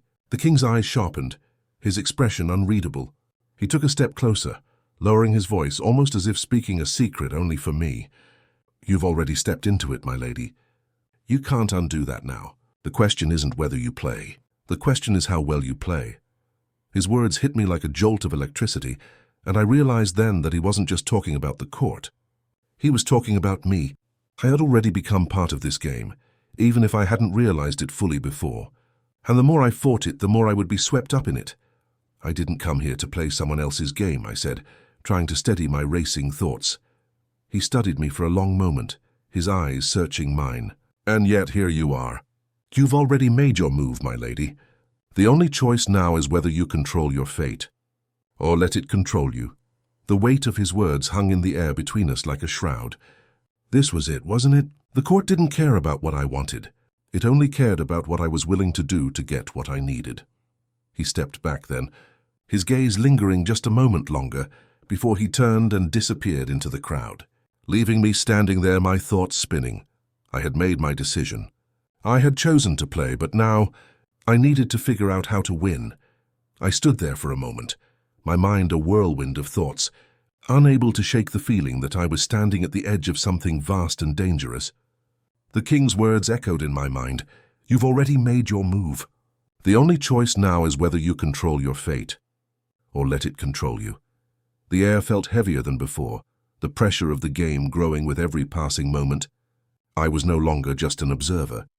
The court was a place where every action had a consequence, where every word, every glance could tip the scales of power. And I was a part of it now, whether I liked it or not. I glanced around the room again, my eyes falling on Madame de Pompadour, who had moved to the side, her conversation with the nobleman now finished. She was standing alone, her posture regal, her expression unreadable. The Queen, meanwhile, was still at the far end of the ballroom, her presence almost ghostly, like someone watching from the shadows. She had always fascinated me, but now I wondered if there was more to her than just the image of sadness that people saw. But there was no time to waste on these distractions. I had a decision to make. The king's words had made it clear. Hesitation was the greatest threat here. And so I turned away from the ballroom and moved toward the only place in the palace where I might be able to think more clearly. The garden. The night air hit me like a rush of cool water, and for a brief moment I felt free from the suffocating weight of the court. The garden was a peaceful contrast to the chaos of the ballroom, the sounds of laughter and music fading into the distance. I walked down the path slowly, letting my thoughts gather. I had already chosen. But how would I play? Who could I trust? Who would use me to their advantage? And most importantly, who would I use to get what I wanted? I didn't have all the answers, but I couldn't afford to wait any longer. I had been given a place at the table, whether I was ready for it or not. Now it was time to make the right alliances, the right choices, but as I continued walking, my thoughts were interrupted once again. "You've been thinking for quite some time, my lady." I froze. The voice was familiar, the man in the crimson mask. I turned slowly to find him standing behind me, his dark eyes scanning me with that ever-present calculating look. "Why do you keep following me?" I asked, my voice sharp. "What do you want from me?" He smiled, that same enigmatic smile that left me wondering whether he was friend or foe. "I'm not following you, my lady. I'm simply making sure you're not walking into a trap. The court is full of them, you know." I narrowed my eyes, unsure of whether I should be grateful for his words or suspicious of his intentions. "And what makes you think I need your help?" He stepped closer, his eyes never leaving mine. "Because you're already in the game. And in this world, everyone needs help. Whether you admit it or not, you'll need allies. And you'll need enemies. Knowing the difference is what keeps you alive." I swallowed hard, his words cutting through me. I was in the game now. I had no choice but to learn to play. But how much of this was manipulation? How much of this was just him using me, trying to get me to align with his own goals? "I don't want to be anyone's pawn," I said firmly, though even as I spoke I wasn't sure I believed it. In this game, could anyone afford not to be a pawn? "You already are a pawn," he replied simply, his voice low and steady. "The question is whether you stay a pawn, or whether you become the one who moves the pieces." His words lingered in the air between us, and I felt the cold truth of them sink in. The court wasn't a place where you were allowed to stay neutral.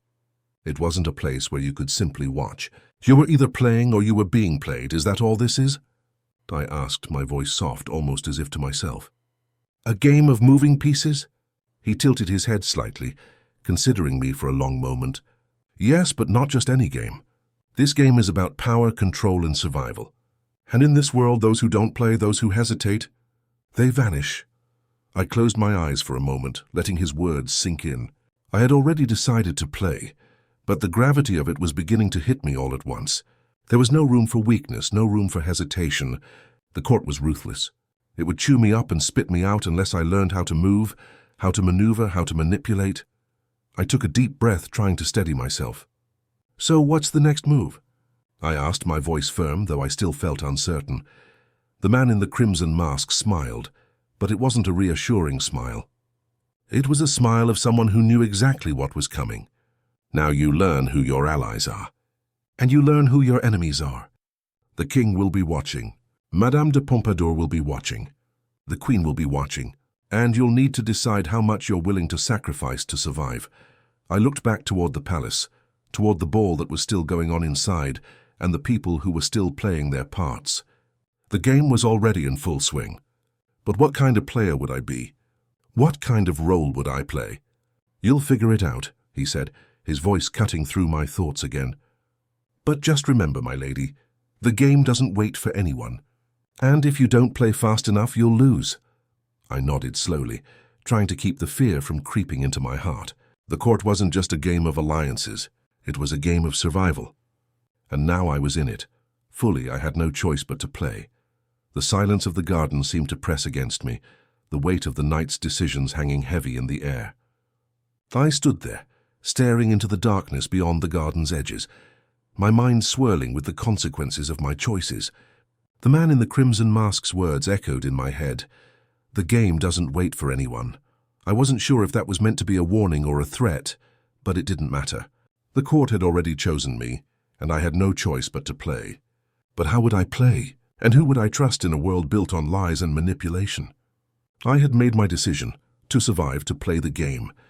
But the more I thought about it, the more I realized just how much I didn't know. I had already seen the power dynamics at play in the ballroom, the subtle way people navigated the room, making alliances and breaking them without anyone ever knowing. The king had marked me, that much was clear. But would that bring me power, or would it bring me destruction? The man in the crimson mask had been right about one thing. Allies were everything. The problem was, how could I choose allies when I didn't know if they could be trusted? Madame de Pompadour, the king's confidant, was as powerful as she was dangerous. She controlled more than just the king's attention. She controlled the court's whispers, the secret dealings, the subtle manipulations that kept the entire structure of power in place. She was a master of the game. But could I align myself with her? Would she use me or would I use her? And then there was the Queen. I couldn't stop thinking about her. She was vulnerable, yes, but there was something more to her, something that wasn't immediately visible. A quiet strength, a subtle authority that no one seemed to acknowledge. But would aligning myself with her make me a target? Or could it give me the power I needed to survive? I didn't know the answers yet. I didn't know who I could trust. But one thing was becoming clear. To survive in this world, I would need more than just intelligence. I would need cunning. I would need to read people, to figure out their desires, their fears, and then decide how to use that knowledge to my advantage. I turned back toward the ballroom, the sounds of the music and chatter growing louder as I approached. The night was still young, but I felt like I had already been here for hours. The court was moving and I had to catch up. The game had already started, and I couldn't afford to wait any longer. I stepped back into the warmth of the ballroom, my eyes immediately landing on the king. He stood by the center of the room, surrounded by courtiers, his golden mask gleaming in the candlelight. I caught his gaze for a moment, and I knew without a doubt that he was watching me. Not just because he wanted to see how I played the game, but because he wanted to see if I could survive it.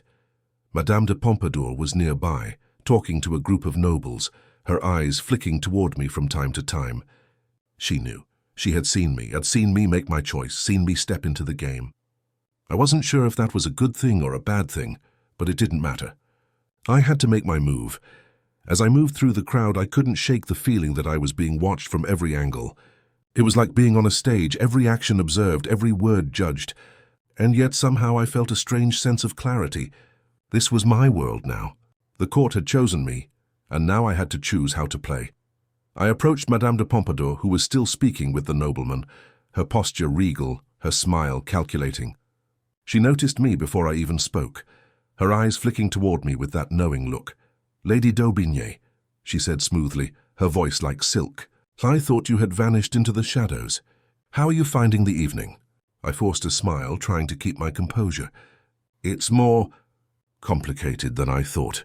She chuckled softly, the sound smooth and almost comforting, though I knew better than to let my guard down. "Yes, it often is, but that's the nature of court life. Everything is a game, and only those who know how to play it survive." I nodded, feeling the weight of her words. "And how does one play?" She looked at me for a long moment, as though assessing my worth. Finally, she leaned in slightly, her voice dropping just enough for only me to hear. "You learn quickly, my dear. You learn who has the power, and you decide whether to ally with them or challenge them. But remember, trust is a currency few can afford here. You must decide who will help you, and who you will use."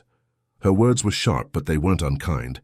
They were a lesson, a warning, one I couldn't ignore. In this world, I wasn't just a player. I was a pawn, or at least I had been. But could I move beyond that? Could I learn to be more than just a piece on the board? "I'm learning," I said, my voice steady despite the nerves twisting in my stomach.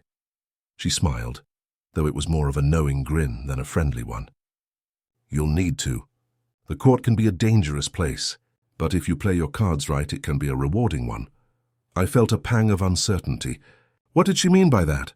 Was she offering me something, an alliance perhaps? Or was she simply marking me, watching me to see how I would play?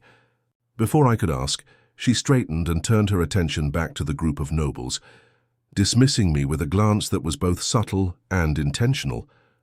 I was left standing there, unsure of what to do next. I glanced back at the king. He was still watching, still observing. And I realized with a sudden clarity that I had no choice but to make a move. The game was in full swing, and now it was time for me to decide how to play. I stood there, a quiet storm brewing inside me as I tried to gather my thoughts. The court was a labyrinth, and each move I made was like stepping into a new passage, each one filled with potential traps, dangers, and choices I wasn't yet ready to make. The king's gaze was still fixed on me from across the room, his golden mask gleaming in the dim light, but I couldn't let myself be distracted by it. I had to focus. Madame de Pompadour's words lingered in my mind like a whisper I couldn't shake. Trust is a currency few can afford here. So I couldn't trust anyone.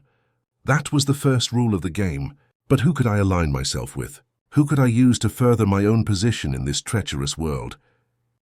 His words were chilling, and for a moment I felt the weight of everything settling on me. The king, Madame de Pompadour, the courtiers, they were all playing this game, and now I was part of it. The rules were unclear, and I had no idea if I was strong enough to survive in this world where everyone played for their own gain. But there was one thing I knew for certain: the court would only swallow me whole if I didn't act. I took a deep breath, steadying myself. The king's gaze was still on me from across the room. I wasn't ready to make my move just yet, but I would be soon. I had to be. The quiet tension of the night seemed to stretch endlessly as I stood on the edge of the ballroom, watching the game unfold around me. The laughter, the soft rustle of silk, the clinking of glasses, it all felt like a distant hum in my ears, drowned out by the pounding of my own thoughts. I had made my choice. There was no going back.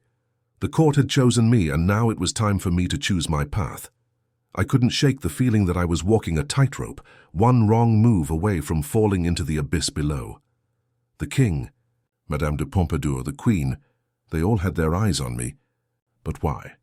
What did they want from me? And what did I want from them? I needed to figure it out. And quickly. I glanced once more at the king. He was still standing at the center of the room, his golden mask gleaming under the chandeliers, his presence commanding the attention of everyone around him. The courtiers fawned over him, their faces masked with smiles, their voices light and flattering. But I knew better. Behind those smiles were hidden desires, and behind those gestures, hidden agendas. Everyone in this room was playing a game, and the question was, what part would I play? You seem lost in thought again, my lady. I turned to find the man in the crimson mask standing next to me, as always, appearing as if from nowhere. His dark eyes glinted with that same knowing look, as though he could see right through me. "I'm not lost," I said, though the uncertainty in my voice betrayed me. "I'm just thinking," he smiled, that cryptic smile that always made me feel like I was a step behind. In this world, thinking isn't enough. Action is what matters. In the court, hesitation is as dangerous as failure. You need to make your next move, or someone else will make it for you. I nodded, feeling the weight of his words sink in. He was right. The court didn't wait. I had to act. But the problem was, I didn't know who to trust, or where to start. Everyone had their own game, their own agenda.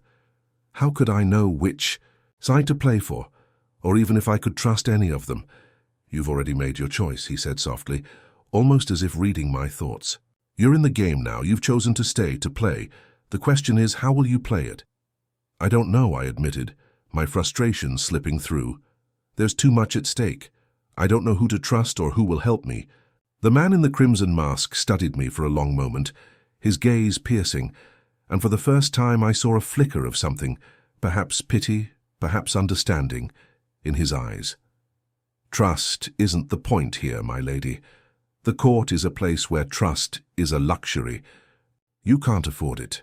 You'll need to learn how to use people, how to manipulate them, how to make them think they want what you want. That's how you survive here." His words sent a shiver down my spine. Manipulate. It was a harsh truth, but it was the truth nonetheless. The court wasn't about alliances based on loyalty. It was about power, control, and survival.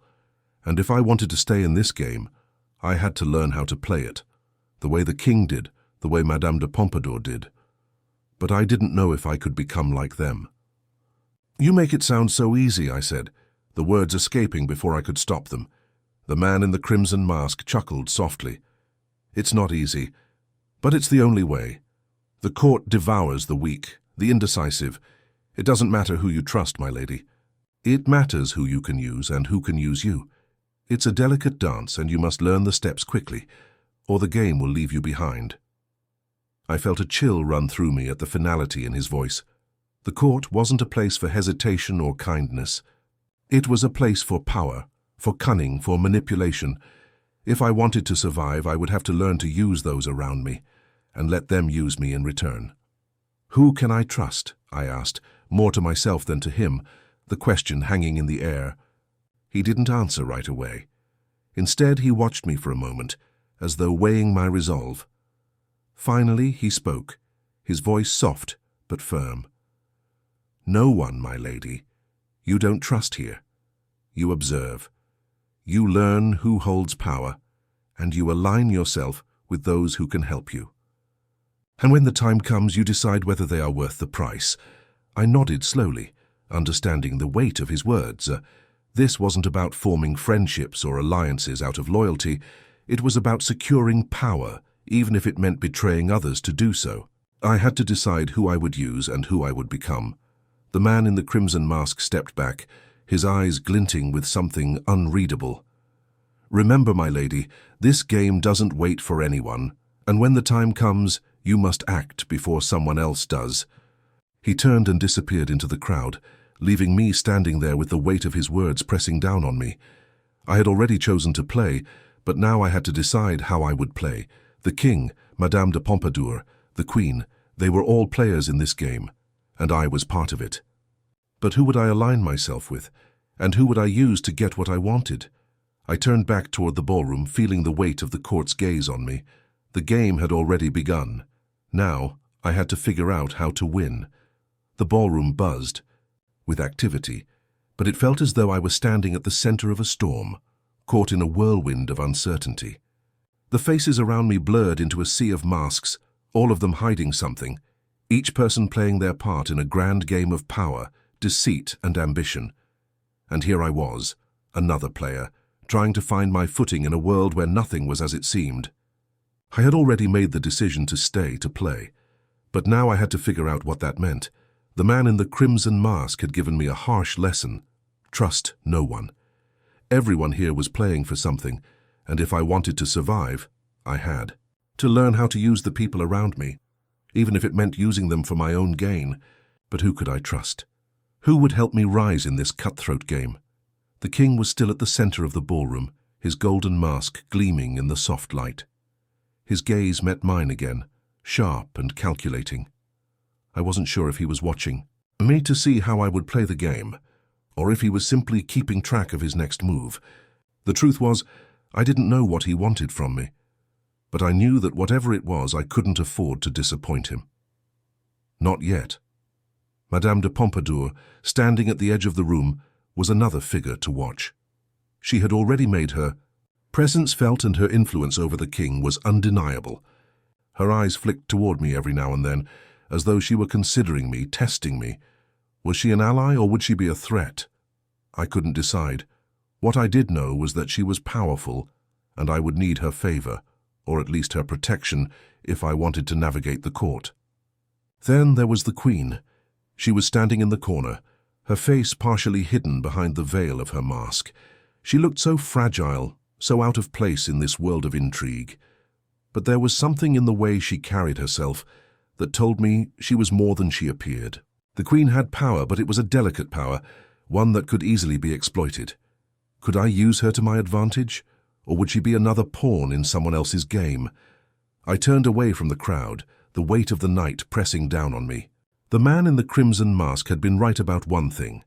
This was a game of power. If I wanted to survive, I would need to learn how to move in this world, how to make the right alliances, and when to act. The king, Madame de Pompadour, the queen. They were all important pieces on the board, and I needed to figure out which one would help me make my move.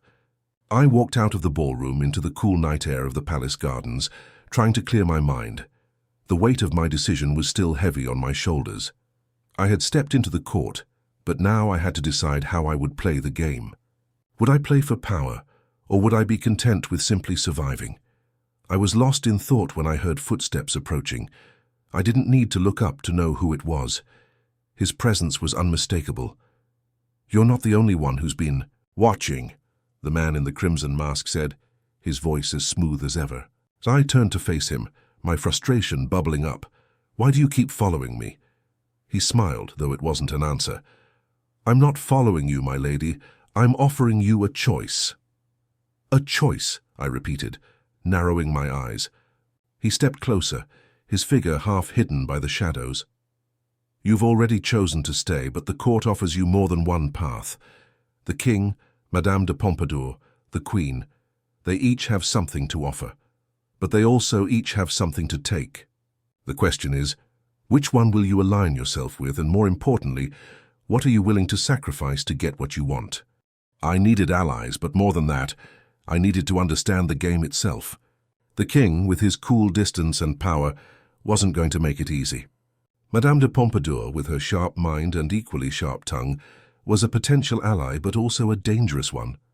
The queen, though fragile and constantly watched, was another puzzle entirely. Could I use her vulnerability to my advantage? Could she be the key to turning the tide in my favor? I walked back toward the ballroom, trying to quiet the anxiety that gnawed at me. There was no turning back. The game had already begun, and the court wouldn't wait for me to catch up. Every person in that room was playing a role, whether they were aware of it or not, and I had to figure out what role I would play, fast. As I stepped into the ballroom, I found myself face to face with the king once again. He was standing at the center of the room, surrounded by a group of courtiers, his golden mask catching the light. His eyes met mine, and for a moment, everything else seemed to disappear. The room, the people, the music, they all faded away, leaving only him and me. "I see you've returned," he said smoothly, his voice low but carrying across the room with ease. His mask was impassive, but I could feel the weight of his gaze, like he was studying me, calculating, measuring. I nodded, trying to keep my composure, though my heart was pounding in my chest. "I've decided to stay," I said, the words slipping out more firmly than I had intended. "To play." The king's eyes glinted with something unreadable, and for a brief moment I thought I saw a flash of approval. But it was gone as quickly as it came, replaced by his usual cool demeanor. "Good. The game doesn't wait for anyone, my lady. But be careful. In this world you are only as powerful as the alliances you make." I swallowed, feeling the weight of his words. "And how do I make the right alliances?" He studied me for a long moment, his eyes never leaving mine. "You watch. You listen. You learn who has power, and who is simply pretending. And when the time is right, you act. You can't afford hesitation. You can't afford mistakes." I felt a shiver crawl up my spine at the finality in his voice. The court wasn't a place for mistakes. One wrong move, one moment of indecision, and I could lose everything. "And if I make the wrong choice?" I asked, my voice barely more than a whisper. The king didn't answer immediately. Instead, he leaned in slightly, his voice dropping to a near whisper, though I knew everyone in the room could still hear him. "Then you will be consumed by the court. It devours those who are weak, those who hesitate." His words sank deep, a cold reality that I hadn't fully grasped until now. This wasn't a game of simple strategy. This was about survival, and the cost of survival was higher than I had realized. The king straightened up, his gaze never leaving mine. "You'll need to make your next move quickly," he said softly. "And remember, my lady, the court is watching. Every moment counts." I nodded slowly, understanding the gravity of what he was saying. The king had given me a choice, to be a part of this world or to leave it. But there was no leaving now. Not for me. The court was my world now, and whether I liked it or not, I had to learn to navigate it, to understand the unspoken rules, the dangers, and the alliances that could either make me or break me. As he turned away, his mask gleaming in the light, I watched him move through the crowd. The courtiers parted for him, bowing and smiling, eager to offer their loyalty, their respect, their hopes. But what did they really want from him? What did they want from me? The sound of footsteps interrupted my thoughts, and I turned to see Madame de Pompadour approaching, her expression unreadable as always. She stopped in front of me, her eyes studying me carefully as though measuring my worth. "You're still here," she said softly, her voice like velvet, but with a sharp edge I couldn't ignore. "I was beginning to wonder if you would retreat into the shadows like the others." I forced a smile, my heart still racing from the king's words. "I'm still figuring things out." She tilted her head slightly as if considering my words. "You'll need to decide quickly. In this world, hesitation is as dangerous as failure." I nodded, her words a reflection of everything the king had said. But there was something in her gaze, something almost knowing, as though she could see right through me, see the uncertainty still lingering within me. "Let me know if you need help," she said, her smile returning, though it was faint and calculating. "You've caught the king's eye, and that's no small thing. But remember, the court doesn't offer help without a price, and everyone here is playing for something." With that, she turned away, leaving me standing there, once again alone in the sea of courtiers. The king had already made it clear. The game waits for no one. And now it was time for me to play. The room felt colder as Madame de Pompadour's words echoed in my mind. Everyone here is playing for something. What did she mean by that? What was I playing for? Power, influence, safety? Or something more elusive? The ability to control my own fate even in this twisted court where nothing was as it seemed. I stood for a moment, lost in the crowd of courtiers, each one moving with a purpose I didn't yet fully understand. The game was in motion and I was caught in it, whether I liked it or not. Every decision I made, every word I spoke, every alliance I formed would shape my place in this world. I couldn't afford to make a wrong move. Not now. The man in the crimson mask had been right. There was no hesitation here. The court devoured the weak, those who stood still and waited for their turn. To survive, I had to move, to act before someone else did. But how? How could I navigate this world of masks and power struggles when I didn't know who I could trust, or even who I could become in the process? I glanced back at the king, still standing at the center of the room, his golden mask gleaming like a symbol of unyielding authority. He was watching me again, his gaze steady and unblinking. I couldn't tell if it was approval or calculation in his eyes, but I knew that it was not an invitation to relax. Madame de Pompadour's voice lingered in my ears. The king's eye is not something to be taken lightly. The fact that he had chosen to notice me, to see me, meant something. But what did it mean? Was it a game of interest, of power, or something deeper, something more dangerous? I needed to make a decision. I turned away from the king's gaze and walked toward the edge of the ballroom, trying to put some distance between myself and the weight of his stare. The night felt like it was closing in around me. The music, the laughter, the whispered conversations, they all seemed to be spinning in a web I wasn't yet able to untangle. As I stepped into a quieter corner, away from the crowd, I found myself standing alone with my thoughts. The cool air from the open window brushed against my face, and for a moment I let myself breathe.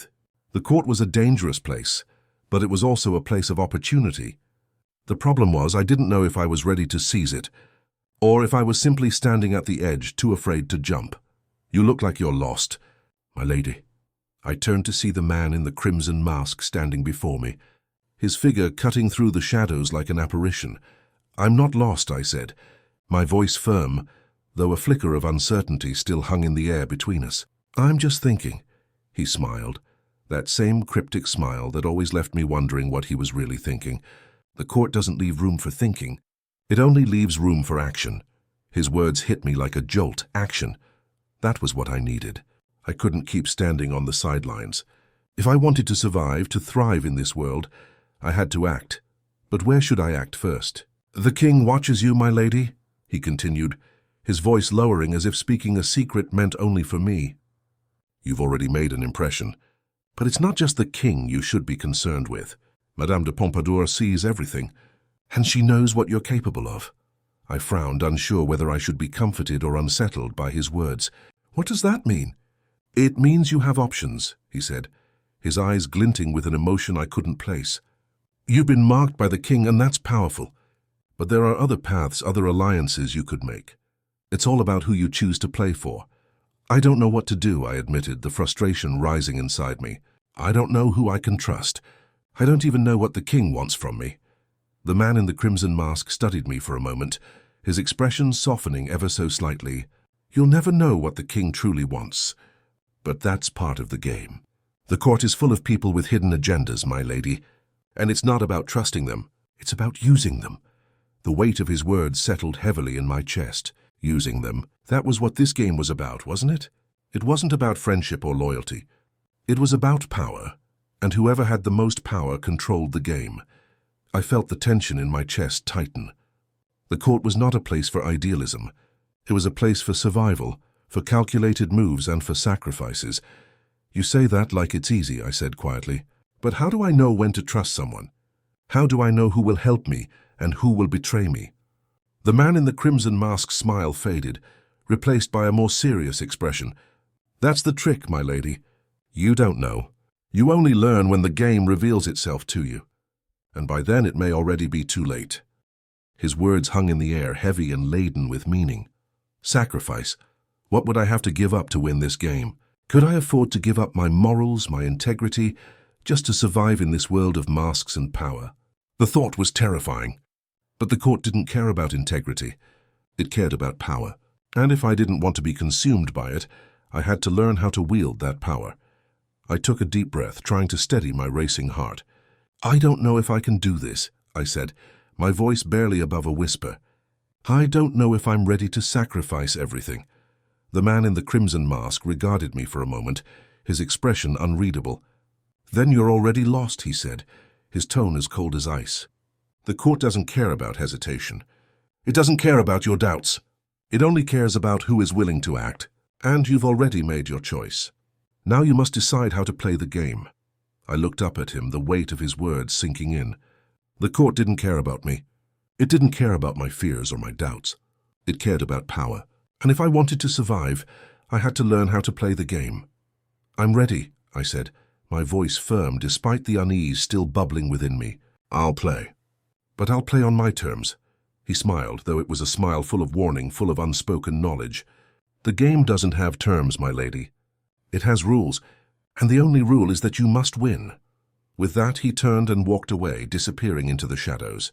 I stood there for a moment, trying to process everything he had said. The game had already begun. The question wasn't whether I was ready. The question was whether I could handle what came next.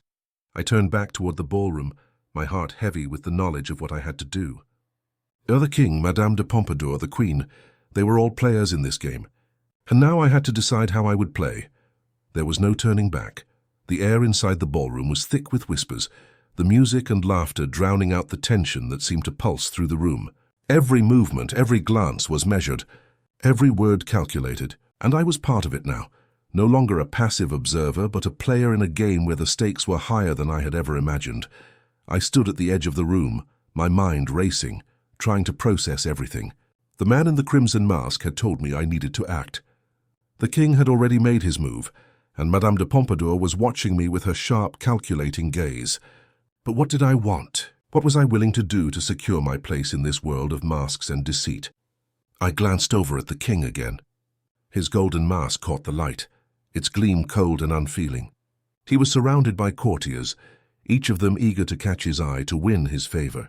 But the truth was he wasn't looking at them. Not in the same way he was looking at me.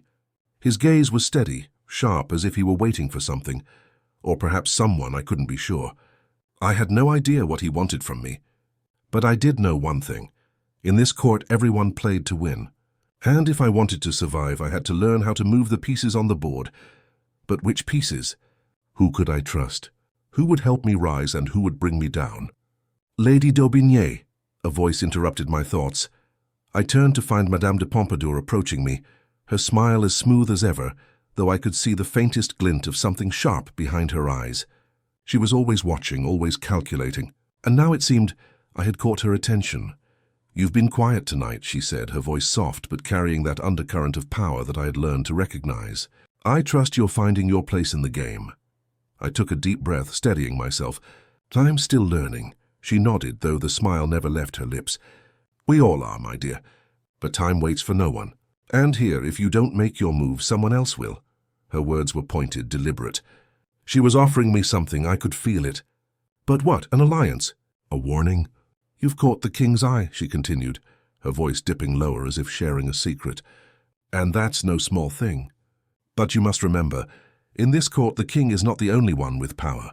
Madame de Pompadour also has her influence, and the queen, though often overlooked, is not someone to underestimate." I met her gaze, trying to gauge her intentions. Was she warning me about the queen or offering me a chance to align myself with her? Or perhaps, was she simply reminding me of the game I was now part of, where everyone had their own power, their own secrets, and their own agenda? "I understand," I said, my voice steady despite the nervous energy rising inside me.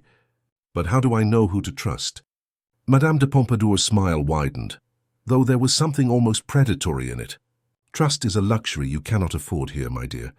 You must learn to use others and let them use you. The question isn't who to trust. The question is who will be useful. Who can you align yourself with to rise? Who will help you move forward?" Her words struck me with a force I hadn't expected. The court wasn't about loyalty. It wasn't about trust. It was about power, manipulation, and survival. And what happens when you can no longer use someone? I asked before I could stop myself, the question slipping out in a moment of vulnerability. She tilted her head slightly, her smile never faltering. Then they become expendable. I felt a chill run through me at her words. Expendable. In this world, people weren't friends. They weren't allies. They were simply pieces to be moved, manipulated and discarded when no longer useful. I swallowed hard, trying to push the weight of her words aside. So it's about using people. But what if I don't want to play that way? She stepped closer, her eyes locking onto mine with an intensity that made my heart race. Then you'll be consumed by this world, my dear. The court doesn't care about your ideals. It only cares about who can rise to the top. And if you don't play the game, if you don't move fast enough, you'll be left behind. Or worse. Her words were cold, and for a moment the world around us seemed to fade away. This was the court. This was the reality of the game I had stepped into. There were no friends here, no alliances based on loyalty, only players, each trying to use the other to secure their place. I took a deep breath, trying to steady myself. "I'll play," I said, my voice firm, though my heart was still racing. But on my terms. Madame de Pompadour studied me for a long moment, her smile shifting into something almost approving. "Very well, my dear. But remember, this world doesn't allow for hesitation. If you don't act fast, you will lose," I nodded, though doubt still gnawed at me. Could I really play the game without losing myself in it? Could I rise to the top without sacrificing who I was? Madame de Pompadour gave me one last glance before turning away, her presence fading into the crowd as if she were a shadow. But her words stayed with me, heavy and sharp. The court was a place of manipulation, of calculated moves. And if I wanted to survive, I had to play, whether I liked it or not. I turned my gaze back to the king who had been watching me from across the room, his eyes never leaving mine. The game had already begun, and now it was up to me to decide how to play. The air in the ballroom seemed to grow heavier as I stood there, watching the king, Madame de Pompadour, and the others move through the crowd like players in a well-rehearsed performance. Their steps were calculated, their words laced with meaning, and every action seemed to serve a purpose. I had already made my decision to play, but now the weight of it all was becoming clear. The court wasn't just a place of power. It was a game of survival, of manipulation, of learning when to act and when to wait. And I had to figure out how to move, how to make my own place in this intricate web. I took a deep breath, trying to calm the storm of uncertainty swirling inside me. I couldn't let my doubt show. I had to act, and I had to act soon. The man in the crimson mask had been right. Hesitation would be my undoing. Every moment here was a decision, and if I didn't make the right ones, I would become irrelevant. Or worse, I would become a pawn in someone else's game. I watched the king once more, his golden mask gleaming in the soft light, as he engaged in conversation with one of the nobles. His movements were effortless, his words measured, and I couldn't help but wonder what he saw when he looked at me. What did he want? And why had he chosen to notice me? I turned away from his gaze, knowing that I couldn't afford to dwell on questions I didn't have answers to. I needed to focus on what I could control, my next move. I felt the weight of Madame de Pompadour's earlier words pressing on me. The court doesn't care about ideals. It only cares about power. I had already made my decision to stay, to play. But now I needed to learn how to play the game. The queen caught my eye from across the room, her fragile figure standing in the corner, almost hidden by the shadows of the grand columns. Her mask was delicate, and though her posture was regal, there was a sense of sadness that hung over her, as if the weight of the court had already begun to break her. I knew her position was precarious, that her power was more fragile than anyone cared to admit. But was that an opportunity, or a weakness I should avoid? I shifted my gaze, my eyes landing on the group of nobles who surrounded Madame de Pompadour. They laughed, their voices too loud, too rehearsed, but I could tell that behind their smiles they were sizing each other up. Who would make the first move? Who would play their hand too soon? And then I noticed him, a nobleman who had been watching me from across the room. His gaze was steady, focused, and I felt a strange shiver of recognition. He wasn't just watching. He was waiting, studying me, trying to figure out my next move. Was he a threat? Or could he be an ally in this game? I turned away from him, unsure of what to make of the situation. But one thing was clear. The court was full of players. Some were obvious, like the king, Madame de Pompadour, and the queen. Others were more subtle, hiding behind masks of civility, their true intentions obscured by polite conversation. But everyone here wanted something, and it was my job to figure out what and how to use that to my advantage. I walked toward the edge of the ballroom, my steps slow and deliberate, trying to appear calm despite the churn of thoughts racing through my mind. I needed to make a decision. The next move was mine, but I didn't know if I was ready for it. Every decision, every step would bring me closer to either power or ruin. The court would be my battleground, and I had to decide what role I would play. As I moved toward the door leading into the garden, I heard footsteps behind me. I didn't need to turn around to know who it was. Lady d'Aubigné, the man in the crimson mask, said softly, his voice low but clear. "I see you're still here." I stopped and turned, finding him standing just behind me, his expression unreadable. He had that same air of quiet certainty, as though he knew exactly what was happening in the court, and I was just another player he was watching.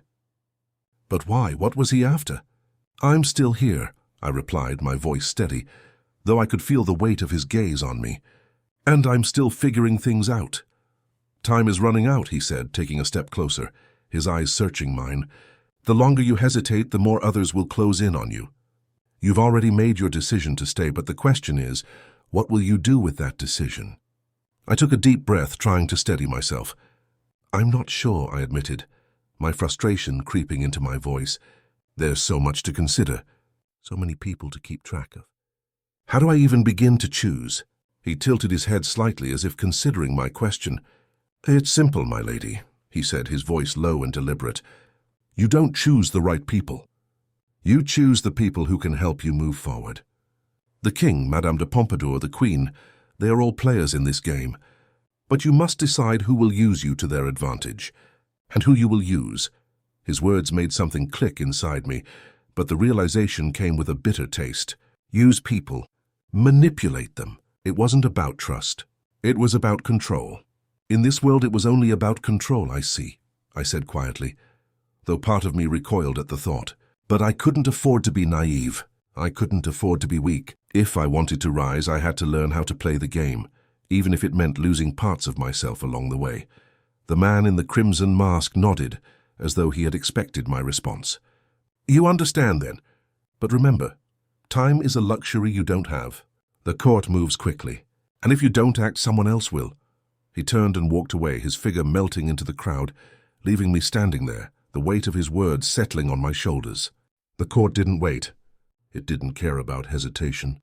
It didn't care about idealism or kindness. It only cared about power. I looked around the room once more, the players now clearly defined in my mind.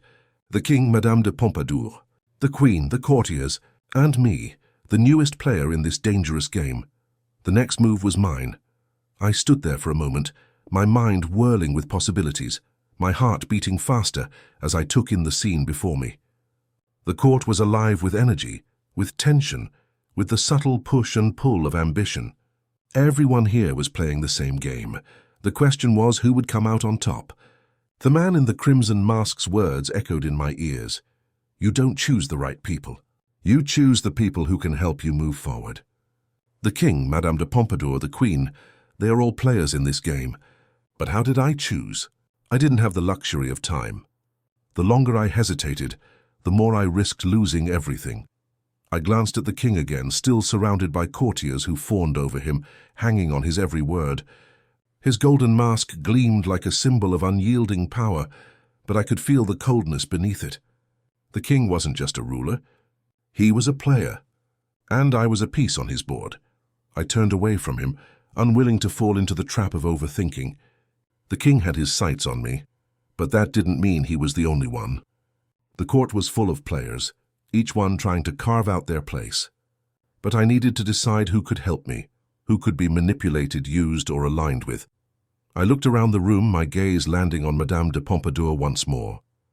She was speaking with a nobleman, but her eyes were on me, sharp and calculating, as if she could read my every move. There was power in her silence, in the way she controlled the court without saying a word. She knew how to manipulate the king. She knew how to move the pieces around her. Was she someone I could align myself with? Or would she crush me beneath her heels? The Queen, meanwhile, was still in the corner, her fragile form almost hidden in the shadows. She was a mystery. Her power was like a shadow, something unspoken, unnoticed. But perhaps that was what made her dangerous, or perhaps that made her vulnerable. Could she be the ally I needed, or would aligning myself with her draw unwanted attention? My thoughts were interrupted when I felt a tap on my shoulder. I turned to find a young nobleman standing there, his expression polite but eager. His eyes flicked over my shoulder, clearly trying to gauge the importance of the people I was standing near. I knew instantly what he wanted. He was making his move, trying to figure out where I stood in the court. "Lady d'Aubigné, a pleasure," he said smoothly, bowing slightly. "I've heard much about you. Would you care to join me for a dance?" I hesitated, scanning his face for any sign of hidden motives. He was young, his face fresh with the glow of ambition. He didn't look like a dangerous player, but that was often the best kind to watch out for. The ones who wore their intentions too openly were often the easiest to see through. The ones who wore masks, like the King or Madame de Pompadour, were the ones who were harder to read. But this nobleman, he was still learning the game. I smiled politely, masking the flicker of doubt in my chest. "I'm afraid I'm not quite ready to dance, sir," I said, my voice steady. "But thank you for the invitation." He seemed disappointed, but quickly masked it with a smile. "Of course, my lady. Should you change your mind, I'll be waiting." And with that, he turned and moved back into the crowd, no doubt seeking someone else to impress. I couldn't help but feel a sense of satisfaction. The court was full of eager players, but not all of them would make the cut. This nobleman might have been a stepping stone. A small move in the game, but not the one I needed to focus on right now. I needed to find someone who could help me navigate the deeper currents of the court. Someone who could teach me how to play the game. As I continued to survey the ballroom, I caught sight of the man in the crimson mask once again. He was standing by the far wall, watching the court with the same detached, calculating gaze he had worn earlier. Was he watching me again? Or was he simply observing the game from his position on the sidelines? I couldn't shake the feeling that he was more than just a player in this game. He was someone who knew the rules better than anyone. He had offered me advice before, and though I didn't trust him entirely, there was something about his presence that made me feel like I wasn't alone in this world of shadows and masks. I hesitated for a moment, then made my way toward him, my steps slow and deliberate. The closer I got, the more I felt the weight of the decision pressing down on me. Should I align myself with him? Should I trust him? Or was he simply another piece in the game, waiting to manipulate me like everyone else? When I reached him, he didn't turn to acknowledge my presence at first, but I knew he had seen me approach. He always did. "You've made your decision," he said, his voice smooth as always without even looking at me. "I've decided to stay," I replied, my voice steady. "But now I need to know what to do next." He turned to face me then, his dark eyes locking onto mine with that familiar, unreadable expression. "You've already taken the first step," he said, his tone almost gentle. "Now you must learn how to play." I met his gaze, uncertainty still swirling in my chest. "And what if I can't? What if I make the wrong move?" He smiled then, a small knowing smile. "Then you'll learn from it. The court doesn't punish mistakes. It punishes hesitation." The weight of his words settled heavily on my shoulders. He was right. There was no room for mistakes here, not for long. But hesitation? That would be the death of me. "You'll need to choose your allies carefully," he continued, his voice lowering, his gaze intense. "And you'll need to make sure that they need you as much as you need them. You can't afford to be weak, Lady d'Aubigné, not here. Not in this game." I nodded slowly, trying to absorb the weight of his advice. He was right. I didn't have the luxury of uncertainty. I had to act, to move. "Thank you," I said quietly, though I wasn't sure if I meant it. "For the advice." He gave me a knowing look. "Remember, my lady, the court is not for the faint of heart. But you already know that." With a final glance, he turned and walked away, his figure fading into the crowd as if he had never been there. But his words stayed with me. The game was in full swing, and now it was up to me to decide how to play. The ballroom was alive with music and movement, but to me, it felt like a distant hum. The weight of my decisions pressed down on me as I watched the courtiers glide across the floor, each of them playing their part in a grand, invisible game. I had stepped into that game, and now there was no turning back. The man in the crimson mask's words still echoed in my mind. You must act before someone else does. He had been right. Time was not on my side. Every moment I hesitated, I risked losing the advantage I'd just gained. The king, Madame de Pompadour, the queen, all of them were part of this intricate dance, each one moving with their own intentions. But how could I figure out who I could trust? How could I decide who was truly on my side, and who was just waiting for the perfect moment to take advantage of me? I looked around the ballroom again, searching for any sign that would point me toward my next move. The king's golden mask gleamed in the center of the room, surrounded by his loyal courtiers, each of them trying to catch his attention, to get closer to him. I couldn't help but wonder what it was that made the king notice me. Was it my presence? My potential? Or was I just another piece in a larger game he was orchestrating? Madame de Pompadour stood on the other side of the room, speaking with a group of nobles, her eyes occasionally flicking toward me. She had already made it clear that she was watching, that she was aware of my every move.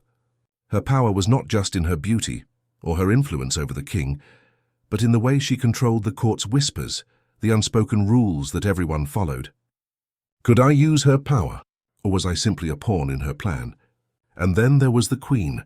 Standing almost alone in a corner, hidden behind a veil of sadness, her presence was a contrast to the others. She didn't seek attention. She didn't need to. Her power was subtle, fragile, and yet there was something in her eyes that made me pause. She wasn't weak. She was just overlooked.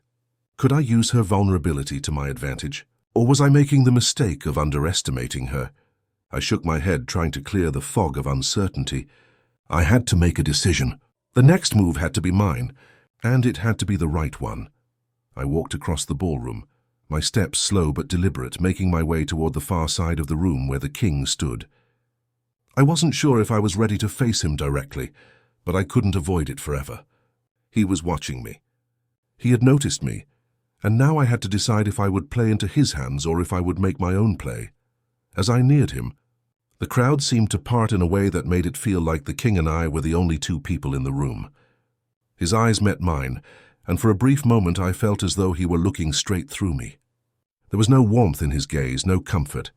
It was all cold calculation, a reminder that I was just another piece in his grand game. "Lady d'Aubigné," he said, his voice smooth and almost bored. "I see you've made yourself comfortable here."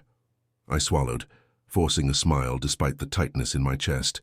"I'm still getting used to it, Your Majesty," I replied, my voice steady but cautious. He gave me a slow smile, though it wasn't one of warmth. "The court can be overwhelming, but it's also a place of great opportunity. If you know how to play the game." I nodded, though inside my stomach twisted. The game. That's what this was all about, wasn't it? The court wasn't a place for friends or allies. It was a place for power, raw, unyielding power. And if I wanted a piece of it, I had to figure out how to get it without losing myself along the way. The king studied me for a moment longer, then turned his attention back to the crowd, as if dismissing me. "Don't let the noise of the court distract you. Remember what's important." What was important? I couldn't afford to waste any more time. I needed to decide which piece I was going to move and how to do it. "I won't forget, Your Majesty," I said, though I wasn't sure if I meant it. He had given me an opening, but what would I do with it? Was I supposed to side with him? Or was I just another tool in his game? He turned his attention back to the group of nobles, and I took that as my cue to leave. I stepped away, my mind racing, but I knew one thing for sure. I couldn't afford to stay in the shadows any longer. I walked across the ballroom again, my thoughts still a jumble of uncertainty. The man in the crimson mask had warned me. The court waits for no one. Time was running out, and I had to figure out my next move. I had no allies here, no one to truly trust. It was all about using others before they used me. I reached the edge of the room, my eyes scanning the crowd once more. The queen was still standing alone, her fragile figure almost hidden in the corner. Her vulnerability was a challenge, one I wasn't sure I was ready to face. But could I use it? Could I help her? Or would she be the one to use me? And then there was Madame de Pompadour. She wasn't far away, still speaking with the nobles, her gaze flicking toward me again. I didn't know if she was watching me as a potential ally or a rival to be crushed. Either way, her influence was undeniable. I turned back to the king, my resolve hardening.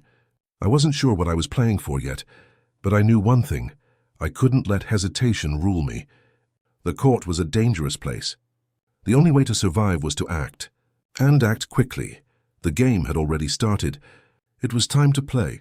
The weight of the court pressed down on me as I stood there, watching the dance of power unfold around me. The king, Madame de Pompadour, the queen, they all moved with such ease, like masters of a game that was centuries old. But I was still learning, still figuring out my place in this intricate web. I glanced toward the king again, his golden mask catching the light, his posture commanding, but his gaze was cold. He wasn't looking at anyone with warmth. He was watching for weakness, for someone who might fall in line with his desires. I wasn't sure yet if I was supposed to be a pawn in his game or something more. But if I wanted to survive, I had to make my move. And fast. The man in the crimson mask's words were still fresh in my mind. The court waits for no one. He was right. If I hesitated, I would be consumed by the game. The longer I waited to act, the less power I would have. But the question was, where would I act? Who would I trust to help me? And more importantly, who would I use to get what I needed? Madame de Pompadour caught my eye again. She was a force, I knew that much, the king's right hand. But how far would her loyalty extend? What would it cost me to have her in my corner? I wasn't sure, but I knew I needed her influence to rise. And then there was the queen. She was the wild card, so quiet, so overlooked by most, but I sensed that there was power in her too. Fragile, yes, but perhaps that fragility could be used, manipulated even. Could I protect her from the dangers of this court? Or would I be swept up in her vulnerability? I had no clear answers, but I couldn't afford to wait until I had them. The king was waiting for something, or maybe he was waiting for me to make my choice. I couldn't let him see me as indecisive, not now. The court could only be conquered by the bold, the ones who moved first and asked questions later. I took a deep breath, making my way toward the king. His golden mask gleamed as he spoke with several courtiers, but when he saw me approach, his conversation faltered for just a moment. His eyes locked onto mine, cold and calculating. There was no warmth in that gaze, only the promise of power. Lady d'Aubigné, he said smoothly, his voice like velvet, but his words were sharp. I see you've come to join the dance. I stopped a few steps away, trying to steady my racing thoughts. I had no idea what the king truly wanted from me, but I couldn't afford to be uncertain. Not now. I've decided to stay, I said, my voice firm despite the storm of uncertainty inside me. I've decided to play the game. The king smiled, but it wasn't the smile of a man who was pleased. It was the smile of a man who was watching, waiting, calculating my every move. Good, he replied, his tone almost amused. But remember, Lady d'Aubigné, the game waits for no one. If you're going to survive here, you'll need to make your move before someone else does. The court doesn't forgive hesitation. His words hit me like a bolt of lightning. The king wasn't here to offer guidance. He wasn't here to make things easier. He was here to test me, to see if I had the strength to play his game. He was a master, and I was nothing but a novice. But I wasn't here to be his pawn. I had my own plans, I understand, I said, though inside my heart was racing. The king had already made his move. Now it was time for me to make mine. He stepped back, his attention moving back to the courtiers around him, as if I were already forgotten. The conversation resumed, but I knew better than to linger. He wasn't interested in me until I proved I had something to offer. I turned and walked away from him, feeling the weight of the decision I had just made. The king wasn't my ally. Not yet, anyway. But if I was going to rise in this court, I would need more than just him. I needed Madame de Pompadour's influence. And maybe, just maybe, I could find a way to use the Queen's vulnerability to my advantage. I crossed the ballroom again, my thoughts swirling. The night was far from over, and I had made my decision to stay. But now it was time to figure out how to play. I needed allies. But more than that, I needed to know when to make my move, and I wasn't sure if I had learned that lesson just yet. The night wore on, but the pressure inside me only grew heavier. The king had spoken, his words still echoing in my ears. The court doesn't forgive hesitation. He was right. Time was slipping through my fingers, and every moment of indecision was another step closer to being swallowed by the game I had chosen to enter. I had already made my decision to stay, but now I had to act. The court was full of players, some more obvious than others, but all equally dangerous. The king with his quiet command, Madame de Pompadour with her sharp intellect and hidden influence, the queen with her silent, fragile power. Each of them held a piece of the game, but who could I align myself with? Who could I trust or at least use to climb higher? I looked around the ballroom again, the courtiers moving with practiced grace, their smiles never faltering, their conversations laced with double meanings. Everyone was playing, and now I had to figure out how to move without becoming a casualty. As I moved further into the room, my eyes landed on Madame de Pompadour again. She was speaking with a group of courtiers, her posture flawless, her words carefully chosen. But it was the way she held herself, poised, confident, always one step ahead, that caught my attention. She wasn't just the king's favorite. She was the mastermind behind much of the court's power. If I wanted to rise, I needed her support. But how could I gain her trust when I wasn't even sure where my own loyalty lay? I made my decision then. If I was going to play the game, I needed to start with her. Madame de Pompadour was the key to understanding the court, and I would need her favor if I wanted to survive. I took a deep breath and walked toward her, the crowd parting as I approached. She saw me before I could speak, her eyes flicking toward me with that sharp, knowing gaze. It was as if she had been waiting for this moment, for me to step forward.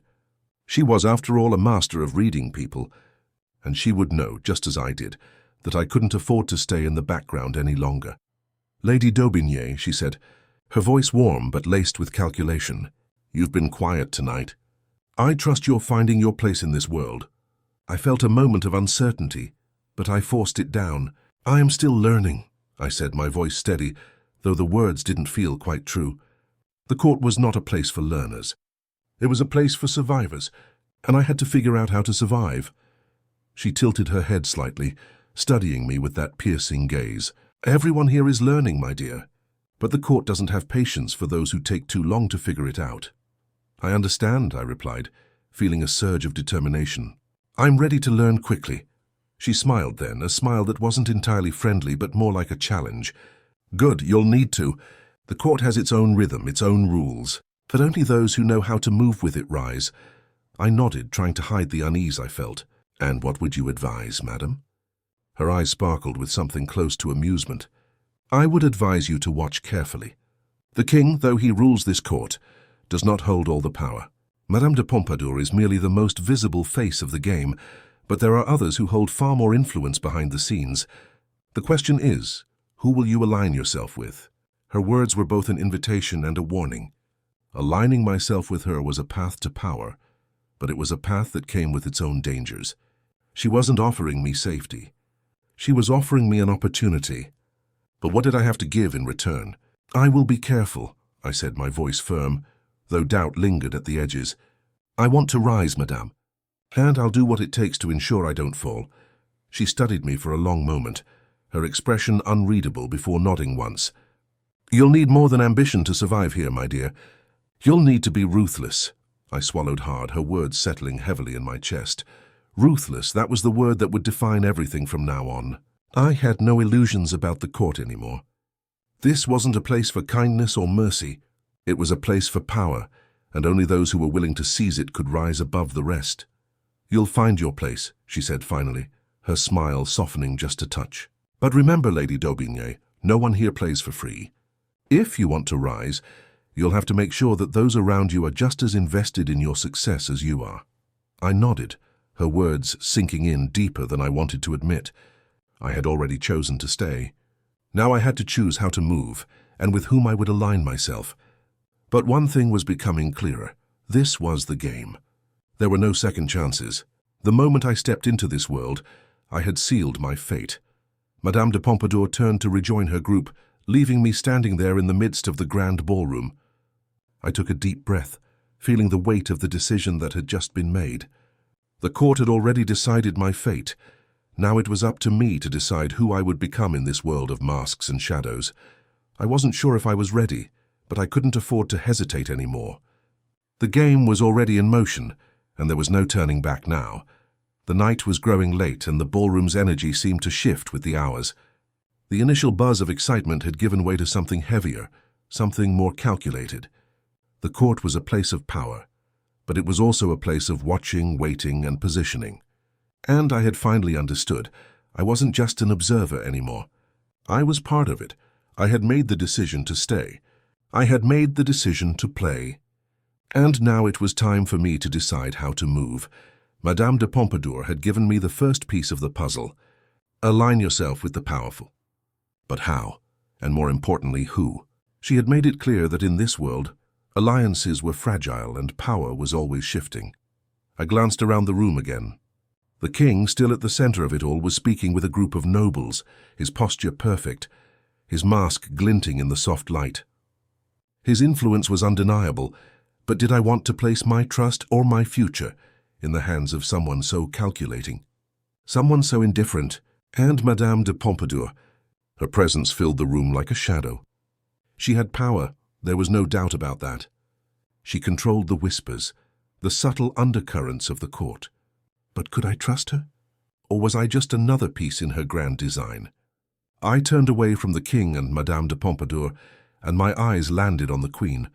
She stood near the far end of the ballroom, almost alone, watching the dancers with a faraway look in her eyes. She was delicate, almost fragile, but there was something in her silence that made her more intriguing than any of the others. Was it her vulnerability that made her dangerous? Or was it the fact that no one truly understood her power? I shook my head, trying to clear my thoughts. I couldn't afford to be distracted. I had already made the decision to stay. The question now was, what would I do with that decision? I walked through the ballroom, weaving in and out of the courtiers, my mind moving faster than my feet. The game had already begun. I had seen it, the way people manipulated each other, the way they used charm, power, and subtlety to move the pieces. If I wanted to rise, I had to learn to do the same. The man in the crimson mask appeared before me again, almost as though he had been waiting for me to take the next step. His eyes, as always, were sharp, calculating, as though he could read my every thought. "You're still here," he said, his voice smooth as ever. "I made my choice," I replied, my voice steady. "I'm not leaving." He nodded, as if pleased by my words. "Good. The game will be difficult to win, but not impossible. The court rewards those who act, those who move with purpose." "I know," I said, though inside I was still grappling with what that truly meant. "But how do I play?" He stepped closer, his eyes locked on mine. "You already know the answer, my lady. You play by using those around you. The king, Madame de Pompadour, the queen. They are all players in this game, and you are no different. The question is not whether you will play, but how well." I swallowed, the weight of his words pressing heavily on me. "And what happens if I make a mistake?" I asked, the doubt creeping into my voice. He smiled slightly, a glint of something like amusement in his eyes. "If you make a mistake, you'll learn. The court doesn't punish mistakes, my lady. It punishes hesitation."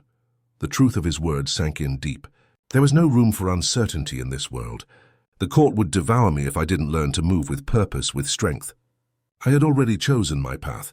Now it was time to walk it. "What's my next move?" I asked, my voice quiet but firm. He regarded me for a long moment before speaking. "You've already made it, my lady. Your next move is to decide who you will align yourself with, who will help you rise. You've been noticed. The king has his eyes on you. Madame de Pompadour will not ignore you for much longer. The queen, well, she is a different matter, but they all hold power in their own way. And now you must choose how to use that power."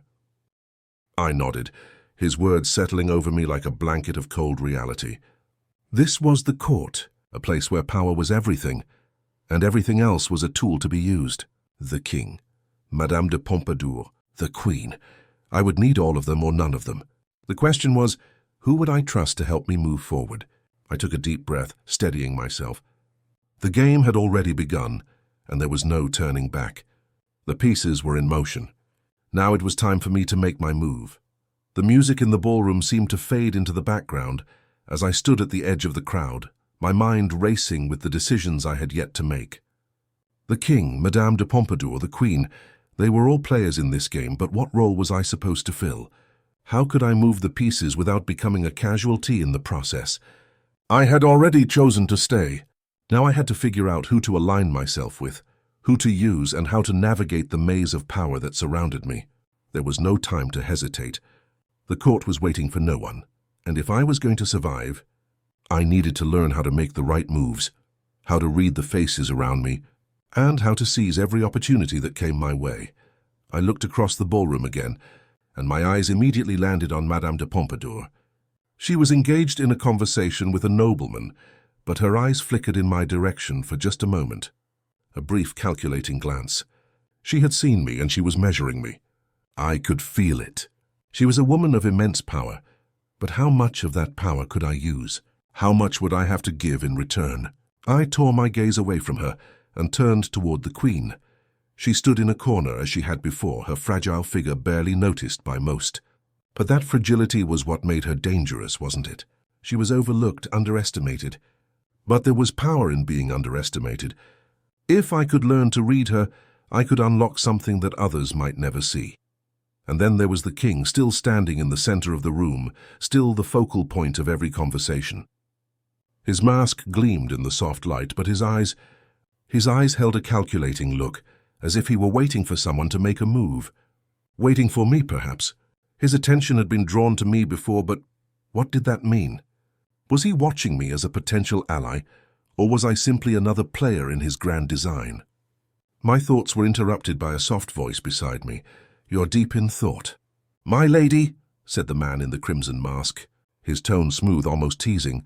I turned to face him, surprised by how naturally he seemed to appear out of nowhere, as if he were always watching from the shadows. He stood there, his gaze steady, his mask giving nothing away. "I'm trying to figure out my next move," I said, my voice a little sharper than I intended. "There are so many choices, so many people to consider." He nodded slightly, as if he had expected nothing less. "There are always choices, my lady. The question is not whether you will make a choice, but how quickly you make it. The court waits for no one. If you hesitate, someone else will take your place." I took a deep breath, trying to calm the nervous energy swirling inside me. He was right.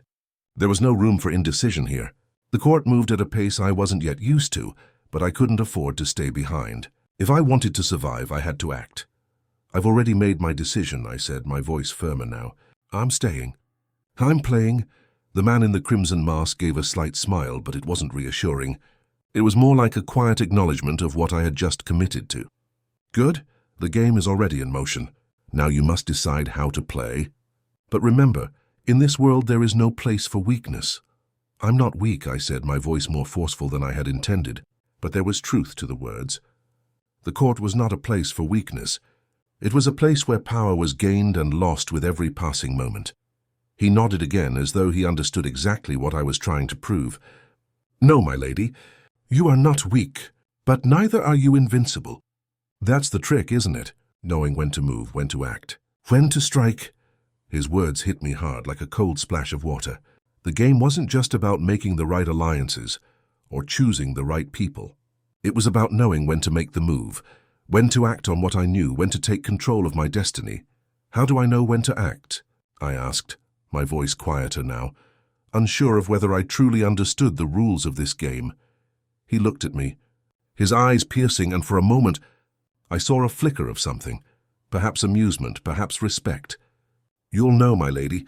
You'll feel it. The moment when the opportunity is right in front of you. And when it is, you must take it, without hesitation." I nodded, though the weight of his words hung heavy on my shoulders. I didn't have the luxury of time. The king, Madame de Pompadour, the queen, they were all playing their moves, and if I wasn't careful, I would be swept away by their currents. "I understand," I said finally, though I wasn't sure if I truly did, but there was no time for doubt. The game was already moving, and I had to move with it. The man in the crimson mask studied me for a long moment before stepping back. "You'll be fine, Lady d'Aubigné. Just remember, hesitation is the only thing that can ruin you." With that, he turned and disappeared into the crowd, leaving me standing there, the weight of his words sinking in. The court didn't wait. The king, Madame de Pompadour, the queen, they would all play their parts. And now it was my turn to make my move. The weight of the decision pressed heavily on me as I stood there, surrounded by the murmur of the court. The king, Madame de Pompadour, the queen, they were all players in this grand game. But I wasn't just watching anymore. I was part of it, and now I had to decide what role I would play. I could feel the eyes on me. The court watched with bated breath, eager to see which direction I would go. Would I align myself with the king, gain his favor and ride the wave of his power? Or would I play the subtler game, finding influence through Madame de Pompadour, who controlled the court's whispers? Or was the queen the wild card, the untapped power that could be manipulated? The game was unfolding all around me, and I had to figure out my next move, a move that would shape everything that followed. I glanced toward the king again.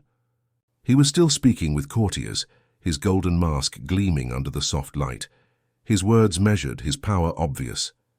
I wasn't sure what he wanted from me, but I had a sense that he wasn't interested in alliances born of kindness or loyalty. The king valued strength. He valued control, and if I wanted to survive in this court, I had to show him I had both. But aligning with the king wasn't the only path. Madame de Pompadour, who had so carefully crafted her position as the king's confidant, was a player in her own right. She moved through the room with a subtle grace, her power not in her obvious position, but in the way she shaped the court's decisions from the shadows. Her influence was far-reaching, and if I could get close enough to her, I might find a way to rise without having to play the king's game directly. And then there was the queen. Fragile, yes, but no less powerful for it. Her vulnerability could be seen as a weakness, but in this court, weaknesses were often the most dangerous things. Perhaps there was more power in being underestimated. She was alone, mostly ignored.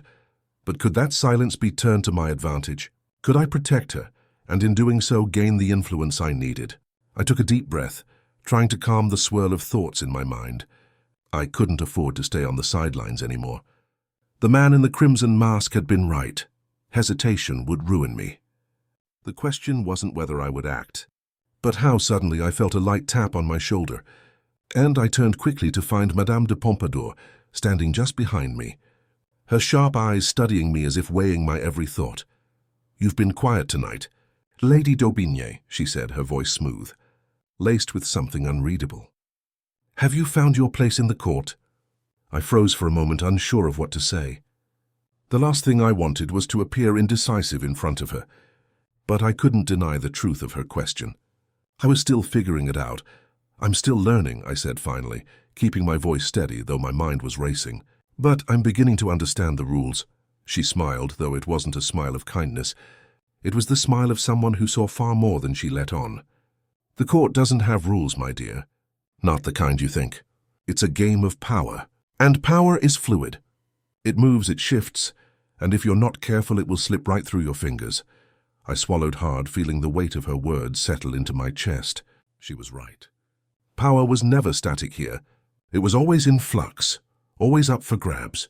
And if I wasn't quick enough, if I didn't act with precision, I would be left behind.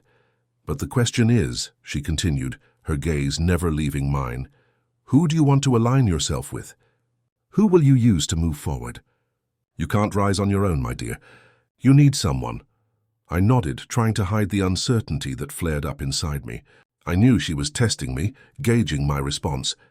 I didn't have the luxury of indecision, not with her watching. "I'm still deciding," I said, forcing myself to meet her gaze. "But I know that I can't play this game alone." Her smile widened, but there was no warmth in it. "No, you can't, and you'll learn that soon enough. But remember, Lady d'Aubigné, in this court, loyalty is a luxury. Trust is a currency that few can afford, and those who do end up paying the price." I felt the sting of her words, though I didn't show it. She was right. Loyalty, trust, they were mere illusions here. The only thing that mattered was power, and the only way to get power was to take it. "Thank you for the advice, Madame," I said, though I wasn't sure whether I meant it. She was a player in this game just like me. And right now I wasn't sure whether she would be an ally or a threat. "Of course," she said smoothly, as if the conversation had been nothing more than a simple exchange. "But don't take too long to decide, Lady d'Aubigné. The court doesn't wait." With that, she turned and walked away, leaving me standing there with the weight of her words still pressing on me. I had made my choice to stay. Now I had to decide how to move, who to align myself with, and when to strike. The game had already begun, and there was no turning back. The court, with its endless masks and hidden agendas, became a game I could no longer avoid. I had chosen to stay and to play, and now I had to act. I turned toward the king once more, my decision firm. If I wanted to rise, I had to align with the power that mattered. I would gain his favor, learn from Madame de Pompadour's subtle manipulations, and use the Queen's vulnerability to my advantage. I would move with purpose, without hesitation. I approached the king, who as always was surrounded by a sea of courtiers. But this time his eyes met mine with a flicker of recognition. I didn't wait for him to speak first. "Your Majesty," I said, my voice steady, "I've made my decision. I wish to align myself with your vision." He didn't smile, but the faintest flicker of approval crossed his gaze. "We shall see, Lady d'Aubigné. But remember, loyalty is a fleeting thing in this court. One wrong move and it could all fall apart." "I understand," I replied, "but I'm ready to play the game." And just like that, I had taken my first step in the court's dangerous game. Power, alliances, manipulation, they were all tools to be used. The rest would come in time. For now I was ready to rise. The court no longer felt like a maze of shadows. It felt like a battlefield. And I was no longer just a player. I was a force to be reckoned with,